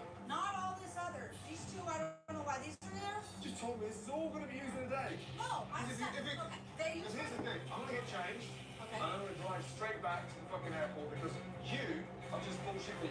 Okay, let me ask you this. Please. How can they cook the pasta for every order that fast? Doesn't it take, these people will be waiting. These people will be waiting. So this is capellini. I know it This is. cooks in how long? About 3 minutes. 90 seconds. I'm telling you, never I'm seen. not a chef. I have never seen anything as bad as this. Okay. What I'm just trying to explain to you is common sense. Maybe you are a fast food restaurant. Why get a GoDaddy domain? Here's one reason. Before I got a GoDaddy domain with a professional eater. It's dinner service at Maja Maja. I've never seen anything as bad as this. And Chef Ramsay has discovered over 400 portions of pre-cooked pasta. And Julie refuses to take any responsibility. Maybe you are a fast food restaurant. Look at all this pasta. I fucking agree with you. Oh no, no more pasta. Where did that come from? That's gluten-free. Gluten-free. Somebody needs to go wait on my table. You guys need to pick up table You 19. continue running your business. I don't want to stop you. Any more pasta in the house? Not that I know of, chef. Fuck me. Anybody overcooked pasta like you would believe? They're trying to bury me. Yeah, I think they are too. How's that desk looking? Not the prettiest, but getting down. I don't know why Julie doesn't want to fire Trevor. He half-asses stuff. He's lazy. So what is that? So I mean lasagna. Nuke it for 4 minutes, put cheese on, nuke it for 2 minutes. So it's a double nuke. Wow. That looks like a science experiment. Now you're gonna put it back in there with cheese on. My God. Oh, fuck me on it. Where's that going now? Into the microwave. And then what? Back on the plate and marinate, send it out. Can I use any of the microwaves? I don't know. Microwaves are full right now. Oh, for fuck's sake. Once again, we're working that microwave. 1, 2 ovens, 1, 2, 3 microwaves. More microwaves than ovens. I have to agree. Oh, shit. that. Oh my God. It's hot. What is this? There's supposed to be vegetable lasagna, but the microwave, goos it out. The final result is a hard piece. I can't even cut it. That's because it's been microwaved too long. Yeah. Dr. Judah Scalpel. I think the patient is dead. Judy, Yes. time of death, 7:44. Just touch that for 2 seconds, it won't hurt. Mm-hmm. And when you say okay, it's I'm like not saying okay. I'm saying something's fucked up. something's fucked up. Why does it look like that, Trevor? Because it's microwave. We have been cooking these for 4 years this way. All of a sudden they're fucked up. Microwave food and No, they haven't. Did you use the microwave that I said don't fucking use? Yeah, I'm Then telling why'd you use it? But all the microwaves do the same Why'd thing. you fucking use it when I say All don't the fucking use microwaves do the it? same I'm serious, thing. Kevin. If you use it again, me and you are gonna have a fucking problem. Alright. Deal. Kevin has never talked to me that way, and I can see that Trevor is rubbing off on that guy. Chris, hurry up. I need to put something in. What do you want me to do? I can't go any faster than the computer's going. No, you're silly fucking around. I'm not doing anything. You want to clean up these raviolis and get them out of the Wasn't there supposed to be no sauce? Kiss my ass. While Julie and Trevor continue to point the finger at each other, It's so salty. Chef Ramsay observes the majority of tables in the dining room are disappointed with the food. That's overcooked. Medium well should be a thin pink line, gentlemen. Thin pink line. Well, that's just, it's whatever. Like, you know. Tasty rosé, cafeteria, yeah. So very sorry about that. They are working on another one for you. Should be out just a second. Wow. They weren't happy with the breading on the eggplant. They said it was too thick and didn't taste fresh. Truthfully now, when was the last time that was changed, the breadcrumbs? Yesterday. So you don't do it daily? No. Wow. She complains about the price. Who complains about the price? What else you got in there? Chicken and eggplant. The bread, the eggplant, and chicken in the same container. Yes. Well, look at that there. Yeah. So what happens for a vegetarian? Cross-contamination. I honestly never even thought about Julie, it. Yes? they change the breadcrumbs once every 2 days. You laugh. I'm not laughing. I do. I'm laughing because that's bullshit. What I'm trying to say is that I asked about the breadcrumbs. The kitchen said they changed them every 2 days. That's, I don't. So Okay, okay. in your mind, when do they change them? Every day. You're saying one thing, they're saying the other. All I want is the truth. Okay. That's all I want. I understand that. Is this from yesterday? Yes. Yeah. And how often do you change it? Every other day. Every other day, because Julie makes sure that you don't throw them away. That's bullshit. Okay, it's worse than that. Do you know what they put in there? Egg. Chicken, An egg. An eggplant. I know what they put in there. What I'm concerned about is in there's bits of chicken. I understand that. So if I was sat here with my wife or my children, they want a vegetarian dish, and they got bits of chicken shit. Okay, I'm not taking any more fucking tables. What? I'm stressed out. I'm not taking any more tables. So it's down. I just cannot do this and that. During dinner service at Manja Manja, Chef Ramsay has discovered over 400 portions of pre-cooked pasta. It's like a science experiment. And almost every dish being cooked in the microwave. Owner Julie still maintains that her food is good and that all of tonight's problems are caused by the cooks. I'm not taking any more fucking tables. So it's down. I just cannot do this and that. I'm waiting on tables. Can you pass on to the waiters or not? Yes, I mean, can. let's just go from bad to worse. You seem to be happy with it. Mom, you just got like 4 tables. What the hell do you want me to do, Janelle? I don't know. You need to start having tables now. You're invited to join Phoenix Energy's next webinar, where you can drill deeper into our bond offer. We currently offer 2 investment opportunities. I'm sorry the light went out this morning, but it did. Investors with target annual interest rates between 9 and 13%. Also, we offer a registered. What's the soup today? Italian wedding. Who made that soup? It's store-bought. Wedding soup frozen. What else? What else is frozen? Yeah, everything. I'll show you. Yeah, we got a full freezer for you. What's the same? We got our tuna, got our salmon, we got our beef, we got our chicken, we got our seafood. So everything's frozen. Everything. So there's nothing fresh. Okay. Deep breaths, deep breaths, deep breaths. Julie, you got 2 seconds? Tonight's the wedding soup. Yes. Yeah. Popular? Yes. Chef's made it. Right. Well, they defrosted. they defrosted it. That's it. And the customers got it. Yes, they do like it. How many of them know that it's frozen? I have not had that conversation. Right. But you take their money. Yes, I do. Shame on you. What do you want me to say? You've given up on it. No, I haven't given up at all. You don't think you can do better? No. You think it's fine to microwave frozen food? I'm not microwaving frozen food. You think it's okay to serve frozen meatballs? They're You not think it's frozen. okay? Meatballs aren't frozen. They start out frozen. Wouldn't that be frozen? No. You've worked in 3 restaurants. You can't be that stupid. And I know you're not. I would respect you more if you would just be honest with yourself. I'm being You're honest. 9200. 9200. 9200. Madam. 9200. 9200. Sir. 100 all the way. 100 all the way. Well, I am deeply sorry, but let me tell you something. It's not even 5% fresh.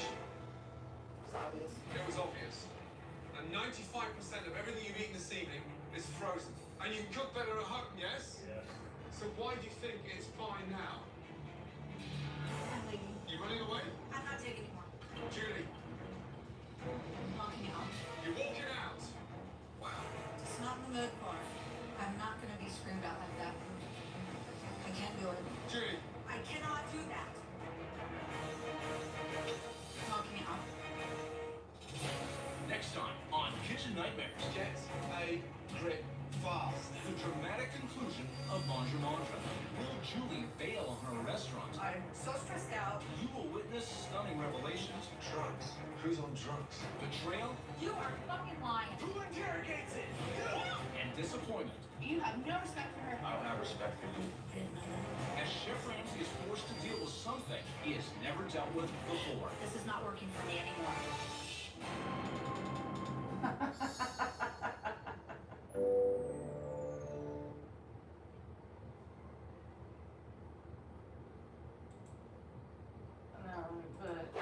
Something brand new. So I was needing some advice on a big career change, and I decided to try. There we go, part 2. Previously on Kitchen Nightmares, I have never seen anything as bad as this. Chef Ramsay was forced into battle with one of the most vocal and defiant owners he has ever encountered. You're supposed to fucking make me lasagna for tonight. Julie Watson bought a fast food joint and tried to turn it into her dream restaurant. Go to window. This has to be the best. And although she changed the menu to Italian, her standards are no better It's not in the mood for it. and maybe worse This is not good. than the fast food restaurant that was once there. I don't see anything Italian there whatsoever. I think it's wonderful. Only moments after Gordon arrived, it became abundantly clear that this business was dysfunctional. You tried to punch me. And that the morale was extremely low. No one cares if I get fired, no one cares about me. The food was disgusting. This is an absolute horror. And so was the kitchen. I told you not to use that microwave. That's my ad. After discovering that all of the pasta was pre-made, He's never made it and he doesn't have. Chef Ramsay asked head chef Trevor for fresh pasta. Mr. Wiley, it's supposed to be dough, not paste. But Trevor couldn't deliver. A chef that doesn't know how to make pasta, and you're the head chef of the Italian restaurant. Although Chef Ramsay pointed out how dire the situation really was, Meatballs frozen, sauce watery, lasagna. They can't even reheat it properly. Julie refused to accept it. I think our food's good. Oh, come on. Standing by my food. Oh my God. At dinner service, there were more shocking revelations. That's the spinach from behind the line. It's yellow and lit. Our spinach has never looked like this. Outrageous amounts of pre-cooked pasta. Enough to feed a pack full. What do you expect to be fresh? Let's start from table to table. Ladies. 9,200. 9,200. Shit goes on in this restaurant. Honestly, I feel like it's free for all here. You run and do what you can as much as possible until your shift's over. And that's it. You That's guys it. have never said this kind of stuff to me, ever. Ever. I say stuff all the time. You never say anything, cleaning Kevin. list. Cleaning list for the back area to keep shit clean. How long ago was this? 3 weeks ago? Where is it? You know, like common stuff to clean. Where Hey is it? Kevin, let's talk about all the times you haven't showed up to work because you're high. 2 times. You're so disrespectful to her. You need to show a little She doesn't respect. want to listen to anything we have to fucking say. She tries to, but you guys don't even give her a chance. I have talked to you 100 times. Stop. I have talked to you over and over and over. You know I have, Trevor. You're fucking lying. You are. I have sat down and talked to you so many times and said, what can we do to make this better? And you never fucking say anything. So that's a fucking lie. You're lying. something, get shut down. You are fucking lying. Whatever. She's given you so many chances, Trevor, and you know it. Let's talk about your habits for a second and all the times you come in so high that you throw shit at the walls. So high that you want to fucking punch. Who interrogates it? You You gotta get the fuck out of this Oh, you wanna get restaurant. Learn. No, I didn't fucking do anything. You're so high all the fucking time that when you go off fucking drugs, you get so angry that you don't even want to work. Drugs? Who's on drugs? He's a fucking tweaker. And you fucking know you're a tweaker. You've been doing drugs for 3 years. Janelle, come here. Janelle, come here. Come here, come here, come here. Oh, fuck him. He deserves to be fired and you know it. He tried to fucking punch me. And if I would have let him, I would fucking punch me again. He's such a fucking asshole and so disrespectful. Okay, stay away from here now. Darling, go inside the restaurant, please, and get a glass of water, please.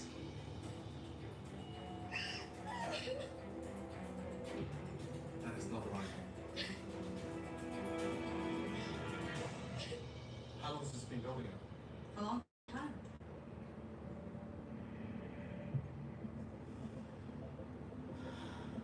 The way you're running this place is incorrect.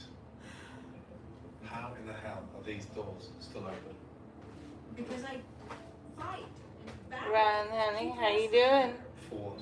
Because I want to succeed. Why do you want to succeed? Because it's my restaurant.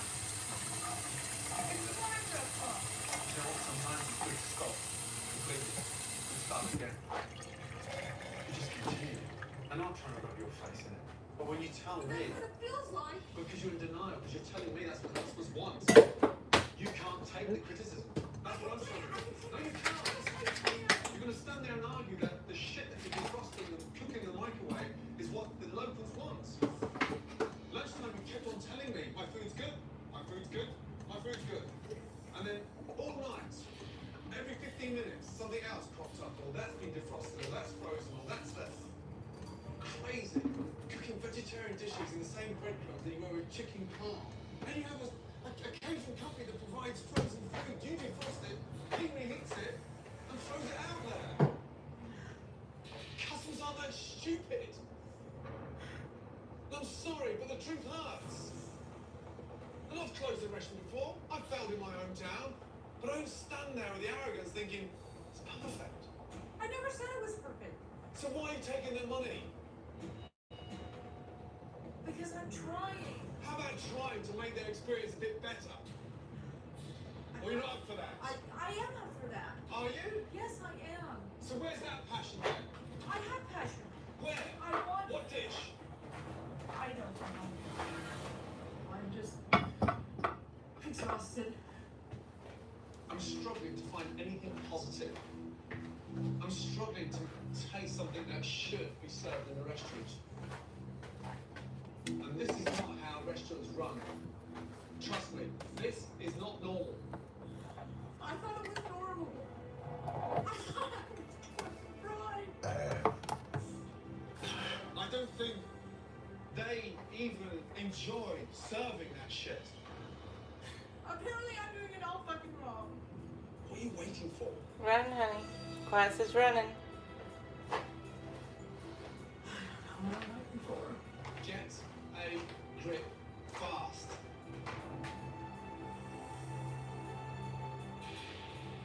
Finish cigarette and clear down.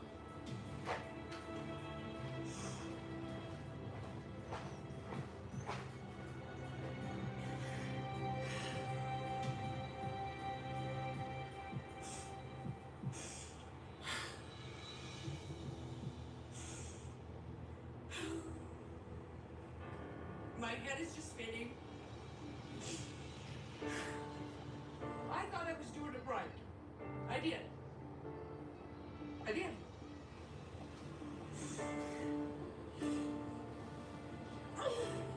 And when Chef Ramsay said that I didn't care about this place, I do.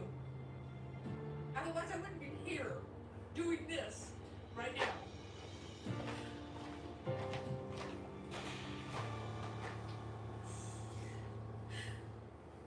I have 3 businesses that are selling on Shopify. Once I figured out that Shopify was a thing, I never turned back. I can create a site with my eyes closed. Shopify thinks ahead of us, and it thinks about the customer. It's been a long time since Chef Ramsay has seen so much tension between an owner and a kitchen staff. Let's go to the dining room a quick catch up. Before he can even begin to push forward with improvements to the restaurant, he knows he needs to have a heart-to-heart with the people who work in it. Okay, I want to talk to you all as a group. Yesterday was a bad day. The atmosphere in here is dreadful. The relationships are bad. This was ugly. I have to say that some of the things that happened yesterday, I was stunned. I have never been talked to by my staff, ever. Last night, when Kevin talked to me the way he did, I was shocked. Kevin has never raised his voice to me, ever. Everything was at a boiling point. There's a fear around here. Everybody's walking on eggshells. They're so afraid that they think she's gonna jump off the handle because she's so frantic that we're all on edge. That isn't true. That's not true. I am very forgiving. That's a blatant lie. You were so rude and so disrespectful to me last night. How do you expect us to I act? never said a word to you. Are you kidding me? I was at the computer. You gonna tell me to hurry up, get out the way? Julie, why did you go after Chris? I've had customers in this last week told me that Chris is in the restaurant talking shit, saying what a bitch I am. Is this legit? This is legit. Alright. And I have. I mean, if she's gonna say that, then she's forcing me to Say what defend you want, myself. Chris. She has people calling her bitch on a daily basis, out loud in front of her face, and I have defended her. Well, I've heard And it's you. No, I've heard people saying that you're talking about everything that you think is wrong with the Have restaurant. I been talking about what I think the problems is? What I think that could help this place out? Absolutely. Did I ever once badmouth her? Absolutely not. Yes, you did. I did not once say anything. Well, I put this plate on here because I need to have a room. And she has a right to be pissed off. That's what I've said. I've never said anything about her in a disrespectful way. That's BS. So don't tell me that I don't come here and do what I'm supposed to do. Don't tell me that I don't. I've had more people tell me this is the best service I've had and I've come here since this place is open. I'm not talking about last night. I'm talking about since I've been here. I'm talking Chris, about I'm the talking people- about I'm talking- tables that tell me that you And talk I'm the telling way you what the tables you are telling me. Chris, I'm not gonna argue with I'm you. not arguing with you. I know what I said. And I know, never said and I anything. know all customers have said that. I can't deal with what people are telling you. I'm telling you what I know. all the stuff that's wrong with this place, I could have went on for days about the stuff that's going on, but I didn't. I'm trying to be helpful. I'm trying to help you out. I'm trying to put you in a place where all of us can make a little bit more money. And if somebody took that as me being rude to Julie, hey man, that's just the way it is. She's crazy. You want to know what the problem is around here? It's bland. It's got stars all around it. Juliet, there seems to be an air of discomfort with you around the customers and the staff. Why are you so agitated? I have to be in the back and helping the staff, and it's too stressful trying to do both. I just think you should focus more on managing. I mean, you have a hard time focusing on what you need to do. Yeah, I'm too scattered. Yep. Organization. Yeah, that's normal. No, but I think what you haven't done is you haven't prioritised the list of importance in terms of what you need to accomplish. Right. Because you seem far too agitated and way too on edge. I agree. But some of the blame is my staff. The whole stuff. No, major issue in the restaurant or Trevor. Trevor is creating a lot of stress in the restaurant because he has a bad attitude. He doesn't want to work. He wants to stand behind that line and only cook his food. I cannot schedule him in the day or he just won't show up. Okay. He just doesn't show up. How long's it been going for? It's gotten really bad in the last 6-8 months. Really bad. So he's checked out. Yes. He's absolutely taking advantage of me because my hands are tied because I don't have anybody else in the restaurant. And the days that he doesn't appear, what are the excuses? He doesn't have an excuse. He just doesn't show up. Trevor, your side, what's going on? Have you given up? I had those days, yes. Some days are better than others. Not only are you in way over your head, but you're at your depth. Yes, chef. One mistake happens and you get angry with everybody. How long have you felt so angry behind that line? It's grown and built over this past year. Why did you come in with that attitude? I was in over my head at the time. I was in my own personal problems. And it brought it into the restaurant. And this is part of the problem. When Trevor gets angry and has one of his fits, it happens in the restaurant while we're full. Andy calls me quite a bit and says, Trevor's refusing to cook. He's out back smoking. There's tickets on the line. You need to come to the restaurant. Because he's acting like an ass and saying, I won't cook. And none of this was brought to my attention at the time. How am I supposed to fix something if it's... Because we're scared of you, Trevor. I'm Right, scared of you. honey. When Are you still there? For Janelle, personally, why does the job take you that far in the unknown? That you get that angry that you want to punch her? That day, we had a new cook who lipped off to me, and I was saying stuff under my breath. And then out of nowhere, she comes to the back and yells, "No one cares about you. No one cares about your life." That's because you were throwing things at the wall. It doesn't involve you. I had tables, Trevor. I had tables saying, that guy is high, that guy, I'm scared to be in here right now. You were yelling about my mom, about how she was a bitch. She is my mother. I don't think you realize that. She is my mother. How would you like it if someone talked about your mother like that? How would you like it if someone called your mom a bitch and stupid and worthless? How would you like that? I don't work with my mom. I don't Well, have... then how would you like it? She is my mom. I know She is my mom. And I have respect for her. No, you do not. You have no respect for her. I don't have respect for you.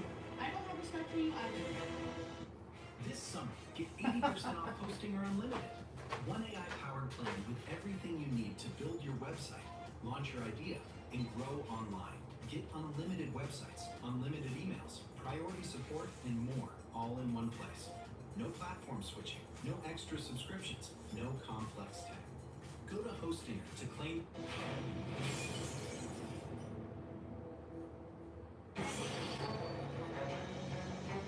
There is no question that Manja has major problems with the food, but the interpersonal problems of this restaurant is Chef Ramsay's biggest hurdle to overcome. We're scared of you, Trevor. I'm scared of you. And the relationship between Julie's daughter Janelle and Chef Trevor may be impossible to fix. You were throwing things at the wall. It doesn't involve you. I had tables saying, that guy is high, that guy, I'm scared to be in here right now. So, Janelle, could the customers hear him throw things? Yes, he was yelling and slamming shit and slamming pots. He was throwing knives against the cutting boards. Were you scared? Yeah, I was scared, and my table was scared too. Here we are with a business losing thousands of dollars a week, and you start shouting and screaming in the kitchen, petrifying the customers, petrifying the owner's daughter. Were you high?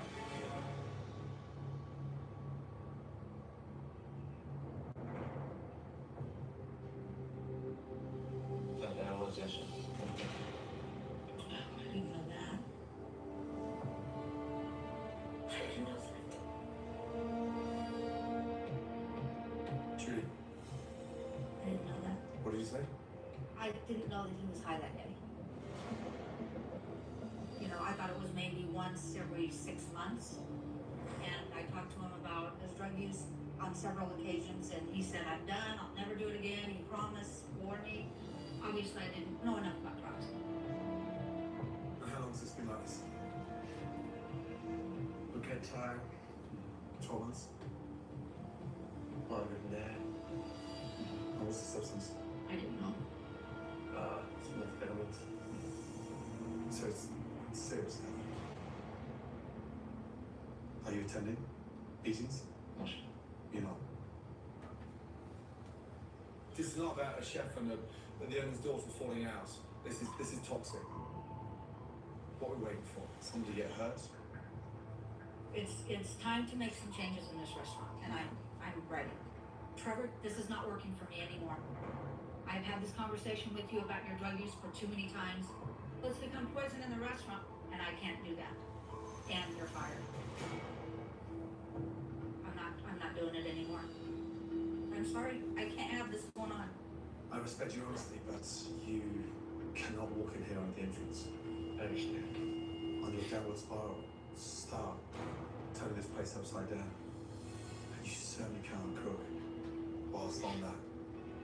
You need help. And listen, everyone in this room has made mistakes, and you've made one of them. Sure. Trevor, let's have a word outside together.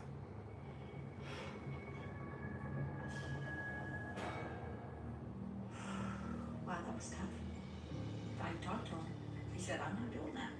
I believed him, obviously. I didn't know. You need help, I know. and you've got to get into treatment quickly. I want you to get yourself home and get yourself treatment. I will. Okay, man. Take care. I really appreciate it. It'll be better for him. I didn't know he was doing drugs, and I would have, yeah. I didn't know. I'm embarrassed. I can't believe any of this went on. But I think having Trevor being so young and inexperienced on my line and me expecting him to know how to move this restaurant forward, it was a big mistake. I'm very nervous to go forward. I don't know what's going to happen from here now. I just don't know.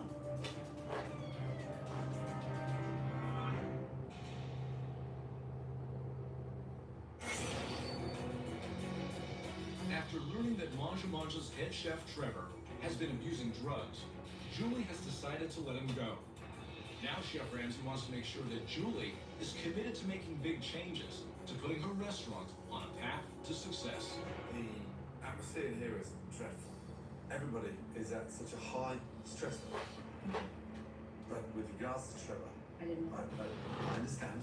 I have a lot of experience with addicts, and he's in a bad place right now. He's not fit to be a head cook or a senior cook or a personal responsibility. I knew that I needed to let Trevor go. I knew that he was the cancer in the restaurant that was causing a lot of bad attitude. Okay, I respect your decision, but I would seriously like you to consider down the road, if he gets his act together, just keeping that door open. I will. He needs to step up and get clean. Okay. I understand. But here's the thing. I need to know now that you, deep down inside, are seriously committed to change. I'm absolutely committed to change. Absolutely 100%. She's had a better vision because you're so fragmented. Ryan, honey, are you still there? You're not focusing on anything. It's not the way to run a business. I'm too spread out. You weren't even cooking your food. Ryan. No. We've got to change the food. The food has got to be changed. Good. It's shit.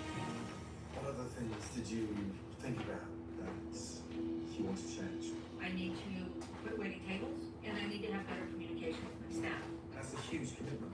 It is. We just said. Ryan, are you still there? It's true. It's true. I agree. I need to take care of this. We've got a gap to fill in the kitchen. Yes, we do. And I'm terrified. And this place needs a chef that can help run this business from the engine room and to get the business afloat and up and running and making more money. No, I agree. Absolutely agree with you. Make some calls and try to get out. Okay, I appreciate it. Thank you. Are there LLC services with no hidden fees? Yes, but you have to know what to look for. A lot of LLC services advertise a low price, then they charge charge for compliance removals next year is later. Busy is upfront about their pricing from day one, so in year 2, there are no surprises. Start your LLC for $0. It's time to make some serious changes in this restaurant. I know I've been part of the problem, but I'm ready to go forward and make this restaurant successful. Right, I'm gonna go and be Now that Julie understands